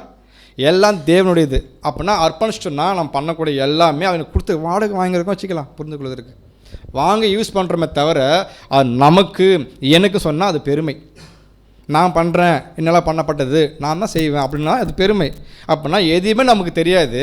பரிசுத்த ஆவி அவர் கொடுக்குறாங்க, சத்தியம் அவருடையது, அவருடைய மகன் குமார் இயேசு கிறிஸ்து அவருடைய. நாம் எப்போ அர்ப்பணிக்கப்போனால் அவருடைய மாட்டோம். மாறுந்தகம் எதுவும் நம்ம சொந்தம் இல்லை என்பதை புரிஞ்சுக்க முடியுதுன்னு பார்க்குறோம். அப்படின்னா இலக்கினுடைய படிநிலை காணப்படுது. இந்த பிக்சரை போட்டோம், கடந்த வாரத்தில் பார்த்துருப்போம். அதே பாயிண்ட்ஸை நம்ம ரீகால் பண்ணிக்கலாம். ஏன்னா முக்கியமானது நம்ம பார்க்குறது வந்து ஏதோ நாம் ஞாபகப்படுத்துறதுக்காக இல்லை. தேவன் மீண்டும் நம்ம புஷ் பண்ணுறாங்கன்னா ஏதோ சம்திங் சொல்ல வரார் நமக்கு. அந்த இலக்கினுடைய ஸ்டெப்ஸ் என்ன பார்க்கப்படும் போது முதல் ஸ்டெப் என்னங்களா? கடமை அன்பு, அடுத்து நீதியின் அன்பு, அப்புறம் சகோதர அன்பு, சத்ருவ அன்பு கூறக்கூடிய விஷயங்கள். அப்படின்னா இந்த கடமை அன்புக்குள்ளே இலக்கில் நான் நின்று கொண்டிருக்கேன்னு பதிவு பண்ணக்கூடியவங்க, நான் இந்த கடமை அன்பை சரியாக ஃபாலோ பண்ணி முடிச்சிட்டோன்னா அவங்க மகிழ்ந்து கழுகூறி அடுத்த காலத்துக்கு போவாங்க. எங்கே? நீதியின் அன்புக்குள்ளே கடந்து போகப்படும் போது எதை பேசினாலுமே தேவனுக்கு விரோதமாக பண்ண மாட்டாங்க. நான் எங்கே நின்று கொண்டிருக்கிறேன்? லக்கில் நின்று கொண்டிருக்கிறேன், கடமை அன்பு சரியாக ஃபாலோ பண்ணியிருக்கிறேன். முதல் கட்டம் அதான் பார்க்குறோம். 1/4 மைல் தூரத்தை கலந்துருக்கிறாங்க அவங்க. 1/4 மைல் தூரத்தை கலந்து அடுத்து பிறப்பு சொல்கிறாங்க 1/2 மைல் தூரம் தான் என்னங்க? நீதியின் மேல் அன்பு. எதை செய்தாலும் நீதிக்குட்பட்டு அந்த அன்பு செயல்படுகிற மனப்பான்மை, இதுதான் திணிச்சிருக்கிறாங்க. நான் சரியாக ஓடிக்கொண்டிருக்கிறேன்னா உள்ளே வந்துட்டோம் இல்லையா? ஓடிக்கொண்டிருக்கும் யோசிச்சு பார்க்கணும், செல்ஃப் அனலைஸ் பண்ணி பார்க்கணும். ஓகே, சரியாக ஓடிட்டுருக்கேன், இதை 2 நிலையும் கடந்துட்டேன். இதை கடந்து முடிச்சதுக்கு அப்புறம் 3வது 3/4 மைல் தூரம் என்னதுங்க? சகோதரன். மிகப்பெரிய பரீட்சை இது. ஃபஸ்ட்டு ஜெயிப்பது என்பது நமக்கு அப்படியே அதுவும் கஷ்டம்தான் வரும். அதை ஜெயிச்சுட்டு செகண்ட் ஸ்டெப்பு இலக்காடுவதற்கான பாயிண்ட்ஸு இதை முடிச்சுட்டு 3வது பார்க்க போகிற சகோதர அன்பு. நம்மளை போலவே அழைக்கப்பட்டிருக்க ஒவ்வொரு அங்கமும் விழும் எழும் எல்லாம் செய்யும். நம்ம கொடுக்கப்பட்ட லக்கு அது நீ அன்பு கூறி ஆகணும். இதுலேயும் ஜெயிச்சுடுவாங்க. ஜெயிச்சு லாஸ்ட் ஸ்டேஜ் பார்க்குறோம், அந்த சத்துருவே நேசிக்கக்கூடிய அன்பில் தான் அநேகர் விழுது போகிறதுக்கு வாய்ப்பு இருக்குன்னு சொல்கிறார். ரொம்ப கஷ்டம். நம்ம ஏற்கனவே பார்த்து முடிச்சும் தனியாகவே. நம்மளை நேசிப்பு ரொம்ப எளிமையானது. எனக்காக திட்டமிட்டு ஞாபகப்படுத்துகிறேன், அப்படி பண்ணக்குள்ள நேசிக்க முடியுமா பிரதர் அப்படின்னா கஷ்டம்தான். ஆனால் தேவன் சொல்கிறாங்க, வசனம் சொல்லுது, வசனத்துக்கு கீழ்ப்படுவது நல்லது. தேவன் சொல்லிட்டோமே அதை மட்டும் கீழே பண்ணிஞ்சால் போதும். எப்படி கீழே பண்ணணும்னா அவர் பலத்தை கொடுப்பாங்க, கற்றுக் கொடுக்க போகிறாங்க. ஏன்னா வசனத்தை மிஞ்சி நம்ம யோசிக்க தேவையில்லை. சொன்னது யார் அக்செப்ட் பண்ணுறாங்களோ அவங்க சொல்கிறாங்க லக்கில் நின்று கொண்டிருக்கிறேன். இதுதான் முழு ஓட்டத்தை முடிப்பதற்கான மாபெரும் தாற்பயம். அவங்களுக்கு தான் இதை முடித்தா தான் அவங்க என்ன கொடுக்கப்படுன்னா அந்த கிஃப்ட்டு. அன்பினுடைய பூர்ண இலக்கத்தை யாரும் அடைந்து முடிக்க, இது வந்து ரொம்ப சீரியஸான விஷயங்கள். 1/2 மைல் த்ரூ ஓடனா கொடுக்க போகிறதில்ல, நோ காம்ப்ரமைஸ், வந்துட்டாங்க போனால் போட்டும் இல்லை, 1/4 மைல் ஆஃபு முக்கால் எதுவுமே கிடையாது. அப்படின்னா தேவனுடைய பரிசுத்தமான உன்னதமான அந்த தெய்வீக தன்மைக்கு ஒருத்தர் மாற்றப்படணும்னா அவர் எப்படி காணப்படுகிறாரோ அந்த மனப்பான்மை யார் பெற்றுக்கொள்ளுகிறாரோ அவங்க தான் சபை. அவங்களுக்கு தான் கிஃப்ட் கொடுப்பது சாதாரண விஷயமே இல்லை. ஏன் அப்படி பார்க்குறோன்னாக்கா வசனம் படிக்க பாருங்கள் எப்படி இருக்காருன்னு சொல்லும்போது மத்திய 5:48 மத்திய 5:48 ஆகையால் பரலோகத்தில் இருக்கிற உங்கள் பிதா பூர்ண சர்க்குணாக இருக்கிறது போல நீங்களும் பூர்ண சர்க்குணம் இருக்க கடவீர்கள். நம்ம கேள்வி கேட்கலாம், எப்படி பிரதர் தேவன் அவர் பர்ஃபெக்டான ஒரு தேவன், நாம் எப்படி மாற்றப்பட முடியும் அப்படின்னு கேள்வி கேட்டோம்னா இந்த வசனம் யாருக்கு சொல்லியிருக்கிறாங்க? ஆகையால் பரலோகத்தில் இருக்கிற உங்கள் பிதா யாரு? அன்பின் தேவன் எப்படி இருக்காரா? பூர்ண சர்க்குணர். அப்படியே விட்டு நீங்கள் ஓரளவுக்கு இருந்தால் போதுமான்னு சொல்லியிருக்கலாம். நீங்களும் அதே சேம் வார்த்தை. அப்போ நீங்கள்ன்றதுல யாரை போட்டுக்கலாம்? நாம தான். அப்போ தேவன் சொல்லப்படுது பாருங்க, அவர் எப்படி இருக்காருன்னா பூர்ணமாக இருக்கிறாரு. அதே மாதிரி நீங்களும் பூர்ண சர்க்குணம் இருக்க கடவுள்னா இருக்கணும். அது எப்படி காணப்பட பார்த்தோம். முதல் படிநிலைகள், 2ஆம் படிநிலைகள், 3ஆம் படிநிலைகள், 4ஆம் வரும் பொழுது இவங்க எப்படி ஒரு கிறிஸ்துவ காணப்படுவாங்க. இதுதான் கிறிஸ்துவின் சாயல். அவங்களுக்கு கொடுக்கப்படுறது தான் கிஃப்ட். 2ஆம் வசனம் வாசிக்கலாம். ரோமர் 8:29. ரோமர் 8:29 தம்முடைய குமாரன் அநேக சகோதரருக்குள்ளே முதற்பெயராய் இருக்கும் பொருட்டு தேவன் எவர்களை முன்னறிந்தாரோ அவர்களை தமது குமாரனுடைய சாயலுக்கு ஒப்பாயிருப்பதற்கு முன்குறித்திருக்கிறார். பாருங்க, தம்முடைய குமாரன் அநேக சகோதரருக்குள்ளே அவர் தான் ஃபர்ஸ்ட் பார்ன், நமக்கு தெரியும். இப்போ தேவன் எவர்களை முன் அறிந்தாரோ, அப்போ யார் எங்கே முன் அறிந்திருக்கிறாங்க? யார் அறிந்திருக்கிறா? முன் அறிந்திருக்கிறா தேவன் நம்மளை முன் கொடுத்துருக்கா இல்லையா? அப்போ என்ன சொல்கிறாருன்னா முன் அறிந்தாரோ அவர்களே நம்மளை தமது குமாரன், பாருங்கள் அதே பாயிண்ட், தமது குமாரனுடைய சாயலுக்கு ஒப்பாக இருப்பதற்கு தான் முன் குறிச்சிருக்கிறார். அப்புறம் சொல்லவே முடியாது தேவனை போய் எப்படி மாற முடியும், கிறிஸ்து எப்படி மாற முடியும், இது பலகீனமான வார்த்தைகள். மாறலாம் அந்த வசனம் நமக்கு பொய்யா போயிடும். கரெக்டு தானே? அது சொல்கிற பாருங்கள், அந்த மாதிரி வரும்னா வரணும், வருவதற்கு தான் அவர் அழைப்பு, பரிசுத்தாவுடைய விலையேறப்பட்ட கிஃப்ட் அது. அப்படி சாட்சி போனால் தான் 12 அப்போஸ்தலர்கள், அடுத்த சீஷர்கள். அவங்க எப்படி போனாங்க? அப்போனா நமக்கு கொடுக்கப்பட்டிருக்கு கடைசிகள் வந்த நமக்கு கட்டாயமாக முடியும். அதுக்கு தான் பார்க்குறோம், ஒவ்வொரு கடமையிலும் எப்படி தவறாமல் காணப்படணும், இலக்கை நோக்கி அடையணும். அதை அடைது ரொம்ப கஷ்டம்தான். ஓடும் போது வேடிக்கை பார்க்கணும் இருப்பாங்க, விமர்சனம் பண்ணணும் இருப்பாங்க, ஏன் கால வாயுடன் இருப்பாங்க. நாம் ஓடிக்கொண்டே இருக்கணும். என்னுடைய அழைப்பையும் நாம் உறுதிப்படுத்தி ஆகுன்றவங்களுக்கு தான் இந்த ரோலில் ஆட முடியும். நம்ம போன அதில் பார்த்துட்டோம், தேவன், கிறிஸ்து, சபை, இந்த 3 பேர் ஒரு குடும்பம் பார்த்தோம், டிவைன் ஃபேமிலி. அப்போ டிவைன் ஃபேமிலி பார்க்கப்படும் போது கிறிஸ்து மாறி இருப்பாங்க, தேவன் மாறி இருப்பாங்களா? குணலட்சணம்லாம் ஒரு ஈக்குவலாக இருப்பாங்க, ரோலில் மாறி இருக்கலாம், அத்தாரிட்டியில் இருக்கலாம். தேவன், கிறிஸ்து, பண்புகள் இருக்கு இல்லையா, அந்த மாதிரி மனப்பணம் கொண்டவங்க தான் எப்படி இருப்பாங்கன்னா தெய்வீக சுபாவத்தில் காணப்படுவாங்க. அழியாமை கொடுக்கப்படுது. ஏன்னா ஷேர் பண்ணணும் இல்லையா, அந்த அழியாமையை சும்மா கொடுக்க முடியுமா? தப்பாக பயன்படுத்திச்சிங்கன்னா அப்போ என்னை போலவே எங்கே மன்னிக்கணும், என்னை போல எங்கே அரவணைக்கணும், என்னை போல அன்பு எப்படி காட்டணும், காமிக்கணும், இது எல்லாம் யாருக்கு தெரிஞ்சிருக்கணும்? அந்த அழியாமை பெற்றுக்கொள்ளக்கூடியவங்களுக்கு தெரியணும். அப்போ தான் நான் கொடுக்க முடியும். அவ்வளோ தெரியலாம் கொடுக்கப்பட முடியாமல் பார்க்குறோம். இவங்க தான் சொல்கிறாங்க சர்ச், சபை வகுப்பார், இவங்களுக்கு தான் தினம் கொடுக்க போகிறாங்க. அந்த மாபெரும் அழியாமை சாதாரண விஷயமே இல்லை. அப்படின்னா இது எப்படி நடைபெறும்? இவ்வளோ விஷயம் பார்த்தோம் இல்லையா, அது மாம்ச ரீதியாக பண்ணக்கூடிய ப்ராசஸ் அது. அப்படின்னா முழுக்க நம்முடைய மன ரீதியாக செயல்படக்கூடிய மாபெரும் செட்டிங்ஸ் அது. இப்படி தான் கோல் அச்சீவ் பண்ணணும். மன ரீதியான கோல்ஸ் எல்லாமே, ஓடப்படக்கூடிய எல்லா இலக்குமே எப்படி காணப்படணும்? மாம்சத்தில் இல்லை, அவங்களுக்கு மாம்சத்தில் ஓடுறவங்க எல்லாமே என்ன பண்ண போகிறாங்க? அழிவுள்ள கிட்டத்தை பெற்றுக்கொள்ள போகிறாங்க. அதுக்கே அவ்வளோ தியாகம், ரிஸ்க் எடுக்கிறாங்க, சரியாக தூக்கம் கிடையாது, ஃபிட்டாக வச்சுருக்காங்க, ஃபுட்டு கண்ட்ரோல் அவங்களே பண்ணப்படும் போது நம்ம அழிவில்லாத ஒரு கோப்பையை பெற்றுக்கொள்ள போகிறோன்னா எவ்வளோ செய்ய வேண்டியது அவசியம்னா, இந்த பந்தய சகல் எந்த அளவுக்கு நம்ம உள்ளே என்ட்ராக இருக்கிறோம், எப்படி ஓடு கொண்டிருக்கிறோம், எந்த நிலையை அடைஞ்சிருக்கிறோம், அடுத்து பண்ண ஒரு வாய்ப்பு இருக்கா, அடுத்து நோக்கி போகும்போது தான் இலக்கை நோக்கி தொடர்தல். வசனம் வாசிக்கலாம். எபிரேயர் 12:1 எபிரேயர் 12:1 ஆகையால் மேகம் போன்ற இத்தனை திரளான சாட்சிகள் நம்மை சூழ்ந்து கொண்டிருக்க, பாரமான யாவற்றையும் நம்மை சுற்றி நெருக்கி நிற்கிற பாவத்தையும் தள்ளிவிட்டு விசுவாசத்தை துவக்குகிறவரும் முடிக்கிறவருமாயிருக்கிற இயேசுவை நோக்கி நமக்கு நியமித்திருக்கிற ஓட்டத்தில் பொறுமையோடு ஓடக்கடவும். இந்த வசனம் சொல்லுதுன்னா எப்படி முடியும்? ரொம்ப கஷ்டமாக இருக்குல்ல. இந்த பூமி பாவத்தில் நிறைஞ்சிருக்குது, பாவம் சாபம் மறந்துக்கே இருக்கும்போது பூசியே காணப்படும் பொழுது எப்படி நல்லா அதை ஜெயிக்க முடியும்னா வசனம் சொல்லப்படுது பாருங்கள்.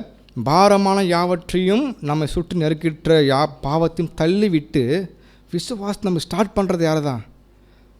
ஸ்டார்ட் பண்ணுறதும் முடிக்கிறதும் மாதிரி இயேசுவை நோக்கி நமக்கு நியமித்திருக்க ஓட்டம். நீங்கள் அவரை பிடிச்சிங்க, ஓட கடவர்கள் பொறுமையோடு ஓடணும். அப்படின்னா ஸ்லோ ஓடலாமா? அந்த பொறுமையை பற்றி பேசலை. ஓட்டத்தில் நிதானம் இருக்கணும், ஆனால் அவ்வளோ தீவிரத்தன்மை காணப்படணும். ஷார்ப்பாக முடிய போகுதுன்னா, இப்போ உதாரணத்துக்கு முடிய சேர்க்கும் போது பொறுமை ஓடுவாங்களா? அப்போ எந்த அளவுக்கு எஃபர்ட் போகணுமோ எஃபர்ட் போகணும். அப்போ கடைசி காலத்தில் இருக்கிறோம். இந்த ஒரு பாடங்கள் எப்போ எழுதப்பட்டிருந்தாலும் கூட இப்போது நம்மளை மறுபடியும் ரீபூட் பண்ணுது. நீங்கள் ஓட வேண்டிய காலப்பகுதி அதிகம், ஓடியே ஆகணும். நிதானம் இருக்கணும். எந்த கால ஓடி கொண்டிருக்கும் தீவிரத்தன்மை காணப்படணும். தீவிரம் இல்லை என்றால் கோப்பை பெற்றதற்கு வாய்ப்புகள் இருக்கா இல்லைன்ற கேள்விக்குறிதான். அப்படின்னா இது எல்லாவற்றும் ஜெயிக்கணும் அப்படி பார்க்கப்படும் போது தீங்கு நாளில் அவைகள் நீங்கள் எதிர்க்கவும் சகலத்தையும் செய்து முடித்துலாம் நிற்கவும். அப்படின்னா லக்கை நோக்கி அடைஞ்சிட்ருக்குன்னா லக்கை அடைந்தால் மாத்திரம் போதாது, அதுலேயே உறுதியாக காணப்படும் சொல்கிறார். செய்து முடிக்கும் நிற்கணும், திராணிகள் ஆகும்படிக்கு தேவனுடைய நமக்கு தெரியும் அந்த 6 பாயிண்ட்ஸ். இது எல்லாமே தேவை. ஏன்னா ஒரு கிறிஸ்துக்குள்ளே ஒரு போர் சேவகன் எப்படி தீங்கு அனுபவிக்கணும்னா இந்த மாதிரி மனப்பான்மை. அப்போ தான் லக்கை போய்க்கு என்ன பண்ணுறாங்க, சரி அச்சீவ் பண்ணுறாங்க பார்க்குறோம். அடுத்த வாசனை இப்படி அச்சீவ் பண்ணக்கூடியவங்களுக்கு தான் ஒரு சத்தம் கேட்கப்படும். வாசிக்கலாம். மத்தேயு 25:21. அவனுடைய எஜமான் அவனை நோக்கி, நல்லது நல்லது, சரியான ஓட்டம் ஓடுனீங்க, ரொம்ப கஷ்டப்பட்டுருக்கீங்க, தியாகம் செஞ்சுருக்கிறீங்க, லக்கை நோக்கி சரியான மனப்பானம் இருக்குது, குட், வெல் டன் அப்படி சத்தம் கேட்கும். சொல்லிட்டு அடுத்து சொல்கிறா பாருங்க, உத்தமமும் உண்மையும் உள்ள ஊழியக்காரனே, கொஞ்சத்திலே உண்மையாயிருந்தாய், அநேகத்தின் மேல் உன்னை அதிகாரியாக வைப்பேன், உன் எஜமானுடைய சந்தோஷத்திற்குள் பிரவேசி என்றான். பாருங்க, இந்த மாதிரி இலக்கர் யார் சரியாக ஓடி முடிக்கிறாங்களோ அதுக்கப்புறம் நிற்கிறது மாத்திரம் இல்லாமல் யார் சரியாக அந்த மனப்பான்மைக்குள்ளே ட்ராவல் பண்ணுறாங்களோ அவங்கள பார்த்து சொல்கிறாங்க, உண்மையும் உத்தமமும் உண்மை உள்ள. இந்த வார்த்தைகள் அப்போ தான் துணிக்கும். இது யார் ப்ரைஸ் பண்ணுறாங்க நம்மளை? வசனம் சொல்லுது பாருங்க, உத்தமமும், உலகத்தில் உத்தமன், உலகத்திலே உண்மை உள்ளவர்கள், அப்படிப்பட்ட மாபெரும் சர்வெண்ட். அவங்க கொடுக்கப்பட்ட காலப்பகுதி கொஞ்சம் காலப்பகுதி இல்லையா, அதில் உண்மையாக இருந்தீங்க. இப்போ சொல்கிற பாருங்க, அநேகத்தின் மேல் உன்னை அதிகாரியாக வைப்பேன் என்று சத்தம் கேட்குது. அதனால் எப்போ கிடைக்குன்னா இந்த இலக்கினுடைய பக்குவத்தை அடைந்த பிற்பாடு சத்தம் கேட்கப்படும் நமக்கு. இப்போ நம்ம ஒரு கேள்வி கேட்கலாம் சிம்பிளாக.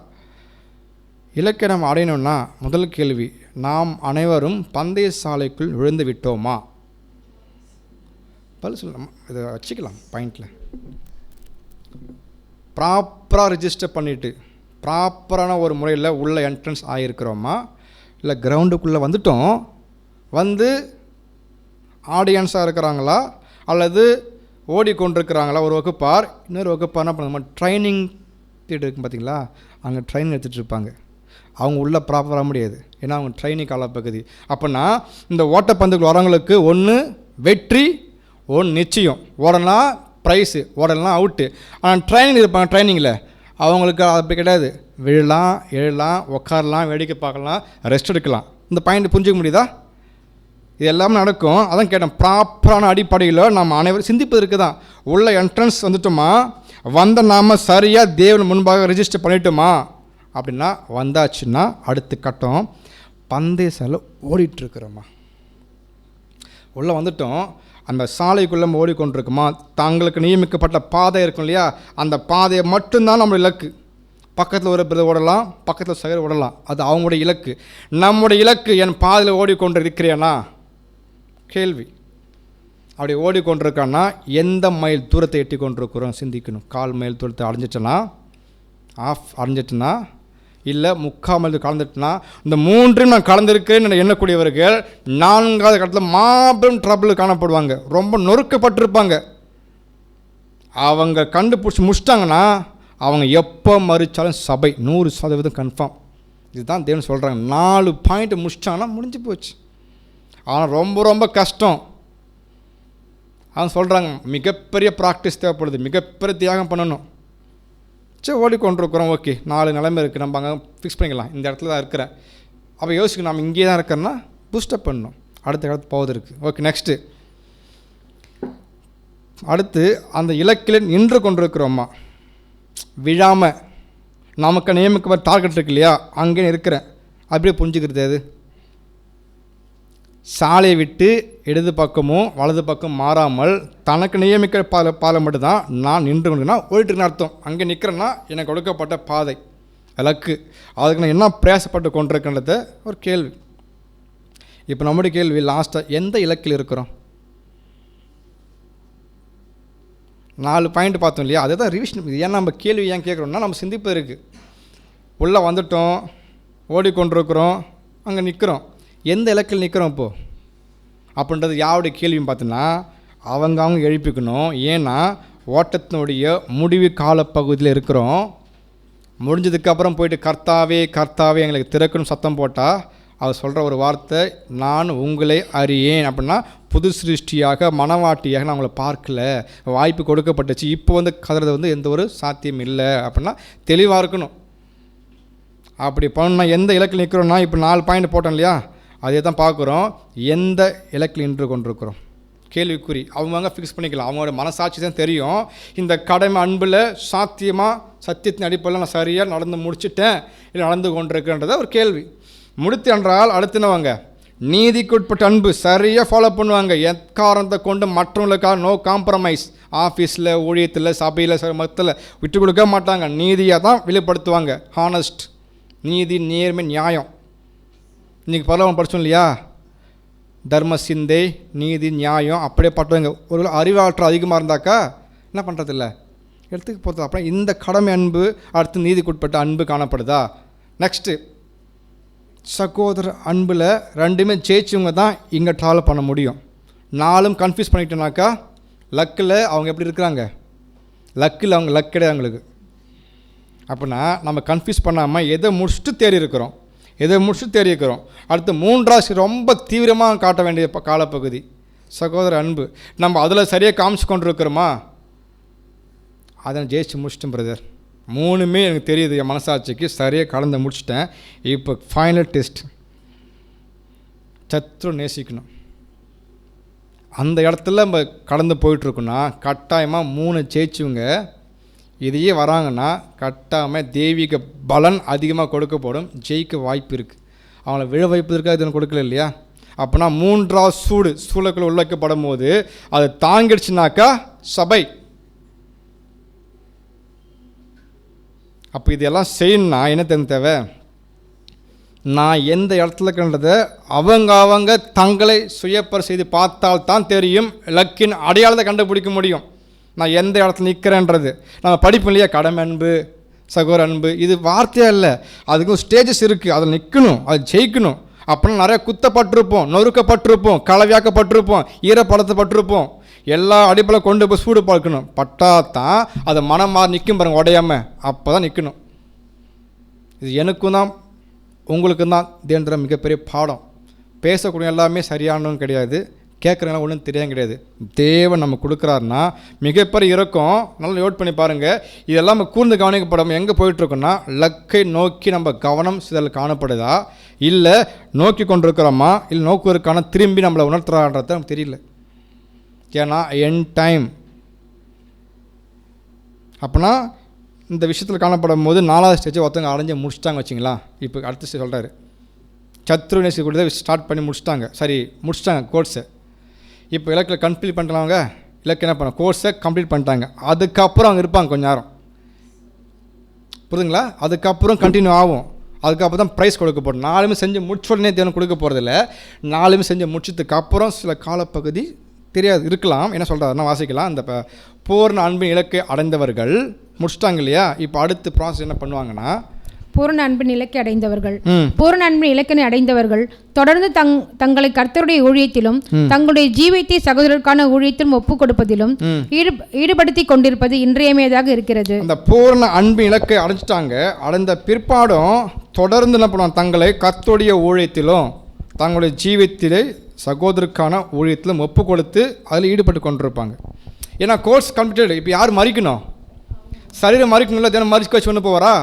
சிந்தை பர்ஃபெக்டாக ஆயிடுச்சு. ஆனால் மாம்சம் என்ன பண்ணணும், கொஞ்சம் இருக்குது, அது மறிச்சா தான் பூர்ணமாக மாற்றப்பட முடியும். தேவன் என்ன பண்ணுவாங்க, அவரை மறிக்க வைக்க அவசியம் இல்லை. அப்படின்னா கம்ப்ளீட்டாக நிற்கிறாங்க. இப்போ அடுத்த சில ப்ராசஸ் இருக்கும். ஏனெனில் காண்கிற தன்னுடைய சகோதரனை அன்பு கூறாதவன் தான் காணாத தேவனை அன்பு கூறுவதாக எப்படி சான்று பகர முடியும்? எப்படி பண்ண முடியும்? இவர்கள் தேவன் மற்றும் நீதியின் கொள்கைக்கான பிரதிநிதியாக மாத்திரம் நிற்காமல் மாறாக கர்த்தருக்குள் பலமாய் இருப்பவர்களின் பிரதிநிதியாகவும். கர்த்தருக்குள் பலமாக இருப்போம்னா அடுத்த சகோதரை பற்றி பேசுகிறாங்க. ஜெயிச்சிட்டாங்கல்ல, ஒரு வகுப்பாக இருப்பாங்க, ஜெயிச்சுட்டு அவங்க எப்படி ரோல் மாலாக காமிப்பாங்க சொல்கிறாங்கன்னா, கர்த்தருடைய பலமுள்ளவர்களுக்கு அவருடைய வல்லமையின் சத்துவத்திலும் அவருடைய வார்த்தையின் மீதான விசுவாசத்திலும் நின்று பந்தய சாலையில் ஓடும் மற்றவர்களுக்கும் லக்கினை அடையத்தக்கதாக மற்றவர்களையும் உற்சாகப்படுத்துவதில் ஆயத்தமாகவும் விருப்பம் உள்ளவர்களாயும் திறமை மிக்கவர்களாகவும் நிற்க வேண்டும். அவங்க ஏன் நிற்க வச்சிருக்காருன்னா, மற்றவங்க ஓடிக்கொண்டிருக்கிறாங்கல்ல, அவங்களுக்கும் இந்த நிற்கக்கூடிய தன்மையை கொண்டவர்கள், ஜெயம் கொண்டவர்கள், அன்பின் பூர்ண இலக்கை அடைந்தவர்களை பார்க்கும்போது மற்றவங்க ஓடிக்கொண்டிருக்கிறாங்களே அவங்க என்ன கொடுக்கப்படும்னா, அவங்களும் ஆயத்தமாகவும் விருப்பமுள்ளதாகவும் காணப்படுவதற்கு ஒரு ரோல் மாடல். யாருன்னா ஜெயிச்சவங்க வச்சிருப்பாங்க தேவன். ஆகையால் நம்மில் தேறினவர்கள் யாவரும் இந்த சிந்தையா இருக்க கடவும். எந்த காரியத்திலாவது நீங்கள் வேற சிந்தையா இருந்தால் அதையும் தேவன் உங்களுக்கு வெளிப்படுத்துவார். நாங்கள் தேர்ச்சி பெற்றுக்கொண்டோம்ன்றவங்க இப்படிதான் சிந்தையில காணப்படணும். ரொம்ப தாழ்மையா இருப்பாங்க. எனக்கு ஒரு வாய்ப்பு கொடுத்து நிறைவேற்றி முடிச்சிருக்கேன், லக்கு அழிஞ்சிட்டு இருக்குன்னா அவங்களும் ஜெயிப்பதற்கான ஒரு சிந்தையில காணப்படுவாங்க. ஒருவேளை வேற சிந்தையா காணப்பட்டால் அதை யார் வெளிப்படுத்துவாங்க? தேவன் வெளிப்படுத்துவார். ஆகிலும் நாம் எதுவரையும் தேறியிருக்கிறோமோ அது முதல் ஒரே ஒழுங்காய் நடந்து கொண்டு ஒரே சிந்தையாய் இருப்போமாக. சகோதரரை, நீங்கள் என்னோட கூட பின்பற்றவர்களாகி நாங்கள் உங்களுக்கு வழிகாட்டுகிறபடி நடக்கிறவர்களை மாதிரியாக நோக்குங்கள். ஸோ நம்ம இது என்ன சொல்கிறாருன்னா, யார் ஜெயிச்சிட்டாங்க, ப்ரைஸ் வாங்கலை, லக்கை கம்ப்ளீட் பண்ணிட்டாங்க, பண்ணதுக்கப்புறம் அவங்களுடைய சில விஷயங்கள் காணப்படும் மற்றவங்களுக்கு பிரயோஜனமாக இருக்கிறதுக்காக. அதுக்கப்புறம் தான் மகிமை பொருந்தின ராஜா என்ன பண்ணுவார், நமக்கு முடிசூட்டப்படுவோம். அந்த அழியாமையினுடைய அந்த பந்தய பொருளை கொடுக்கப்படும். அவங்க மரித்து மாம்சத்தை ஜெயம் கொண்டு ஆவியில் பிறக்கிறாங்க பார்த்தீங்களா, அந்த முழு உருவம் அதுக்கு தான் கொடுக்கப்படும். ஆவிக்குரிய சரீரம் கொடுக்கப்பட்டு அவங்கள தேவன் மிகப்பெரிய அந்த அழியாமைக்குள்ளே கொண்டு போவாங்க. நம்ம இதுக்கு தான் பார்த்தோம், இலக்கு, அந்த மார்க், நம்மளுடைய கோல் அதுதான், லட்சியம் அதுதான், நம்மளுடைய டார்கெட் அதுதான். எந்த இடத்துல இருக்கிறோன்றதை கண்டுபிடிக்கணும். கண்டுபிடிச்சி நம்ம அதை ஓடிக்கொண்டிருக்கிறோமா இல்லை ஓடிலையே அனலைஸ் பண்ணி பார்த்துட்டு மீண்டும் என்ன பண்ணணும், எடுத்து காமிச்சு அடுத்த காலத்துக்கு போகணும், நம்ம பிரயாசம் பண்ணணும். இப்படியெல்லாம் யார் போகிறாங்களோ அவங்கள தான் தன்னுடைய அழைப்பையும் தெரிந்து கொள்ளுதலையும் அவங்க தான் உறுதிப்படுத்த முடியும். நம்ம அநேக விஷயம் பார்த்துருப்போம். வாய்ப்பு யாரை கொடுத்தாங்க, அழைப்பு யார் கொடுத்தாங்க? பரிசுத்த ஆவி கிறிஸ்துவ கொடுத்தது. ஆனால் குணலட்சணம் மாறுவது நாமோ. இதுதான் அவரே கொடுத்து கூப்பிட்டு போனால் அப்பயே முடிச்சுக்கலாம். இப்போ இவ்வளோ 2ஆம் கால வருஷமாக சபை போயிட்டுருக்குன்னா நாமோன்னு இல்லையா, அங்கே தான் எது குறைகள் இருக்கும். அதை மாற்றுறது தான் இவ்வளோ கொடுக்குறாங்க. தேவனை பற்றி வெளிப்படுத்துறது, கிறிஸ்துவ பற்றி வெளிப்படுத்துறது, பரிசுத்த கொடுக்கறது, சத்தியம் கொடுக்கறது, எல்லாமேனா நம்மளை மாற்றுறதுக்கு தான். அப்போ யார் உறுதிப்படுத்தணும்னா நாம் தான் உறுதிப்படுத்தணும். எந்த தூரத்தில் காணப்படுறது அதை உறுதிப்படுத்தக்கூடியவங்களுக்கு தான் அந்த மாபெரும் ப்ரைஸ், பந்தய பொருள். மற்ற யாருக்குமே கிடையாது. ஏன்னா ரொம்ப துல்லியமாக நம்ம கவனிக்கணும். கடைசியாக முடிக்கிறோம், ரொம்ப துல்லியமாக கவனிக்கணும். இலக்கு நம்ம சாதாரண விஷயம் இல்லை. பல முறை படிச்ச வசனங்கள், ஆனாலுமே இப்போ நம்ம ரொம்ப அது என்ன பண்ணோம், யோசிக்க வைக்கிற மாதிரி இருக்குமானால் நாம் எந்த காலத்தில் வாழ்ந்து கொண்டிருக்கிறத புரிஞ்சிக்க முடியும். ஸோ தேவன் தாமே இந்த வார்த்தையை ஆசீர்வாதத்தை அடுத்தவராக. ஆமாம். சொல்லுங்கக்கா. அது பார்த்தீங்கன்னாக்கா சீல்டு சொல்கிறாங்க இல்லையா. எப்படின்னா 2 விஷயம் சீல்டு இருக்குது. ஒன்று பார்க்கப்படும் போது தன் கோர்ஸை கம்ப்ளீட் பண்ணி முடிச்சிட்டாங்கன்னா அவங்க சீல்டு. எப்போ பார்க்கப்படும் போது நம்ம ஜெனிப்பிக்கப்படுறீங்களா, ஜெனிப்பிக்கப்படத்துக்கு அப்புறம் ஸ்டேஜ், அடுத்து குயிக்கனிங், இது எல்லாம் முடிது பாருங்கள். முடிச்சு லாஸ்ட்டை பெற்றெடுக்கிறாங்கல்ல, அந்த பாண்ட் ஸ்டேஜ். சீல்டு எப்போ போடப்படுதுன்னு பார்த்தீங்கன்னா குயிக்கனிங் ஸ்டேஜ் இருக்குது இல்லையா, அங்கேயே போடப்பட்டுரும். கரு உருவாக்கப்பட்டு 2 அல்லது 3 காலப்பகுதி குழந்தை அசைவம் பண்ணிங்களா, அப்பயே சீல் போடப்படும். சீலிங், அதுக்கு பேர் சீலிங். சீல்டு இல்லை, சீலிங் ஏன் போடப்படுதுன்னா அந்த குழந்தை பிறக்கும் போது கிறிஸ்துவ போல் பிறக்கணும். நம்ம சொல்லுவோம் இல்லையா, அந்த குழந்தை பிறந்தா நாங்கள் அப்பா போல் காணும் இல்லையா. அது எப்போ காணப்படுதுன்னா பிறந்ததுக்கு அப்புறம் கிடையாது, உள்ள ப்ராசஸ் போயிட்டுருக்கும் போதே போடுறது தான் அந்த சீலிங். அது முடிஞ்சு வெளியே சீல்டு அப்படின்னா அவங்க முழுமையாக முதிச்சு நிற்பாங்க, ஆனால் மகிமை அடைஞ்சிருக்க மாட்டாங்க, சீல்டு ஆகிருப்பாங்க. உதாரணத்தை பார்க்கும்போது அப்போஸ்தலன் பவுல் பேசுகிறா இல்லையா, ஓட்டத்தை முடித்து அப்படின்னா அவர் சீல்டு. ஆனால் உங்களுடைய தேவைக்கு என்ன பண்ணுறாங்க, தேவை நிற்க வச்சுருக்காரு பர்பஸ்க்காக. அதே மாதிரி பேர் பேசுவாங்க, தேகத்தை விட்டு பிரியும் நாள் போச்சுன்னா அவர் சீல்டு அப்படின்னா கொஞ்சம் வச்சுருக்கிறாங்க. இதுமாதிரி தான். அப்போனா எப்போ வெளிப்படும் நான் சீல்டு விஷயங்கள், பரிசுத்த ஆவியில் நாங்கள் முழுமையாக மூச்சடைஞ்சிருக்கும் நம்ம வெளிப்படுத்தும், நீ சீல்டு அப்படின்னா சபையாக மாறிட்ட, கம்ப்ளீட் ஆகிட்ட. எப்போ மறுச்சாலும் சபைன்றது நமக்கு அந்த ஆயுதம் உணர்த்தப்படும். அந்த நிலைக்கு போகிறது பார்க்க போகிறோம். கடைசி ஸ்டேஜ் தான் அதை பார்க்குறோம். ஓகேங்களா? Thank you sister.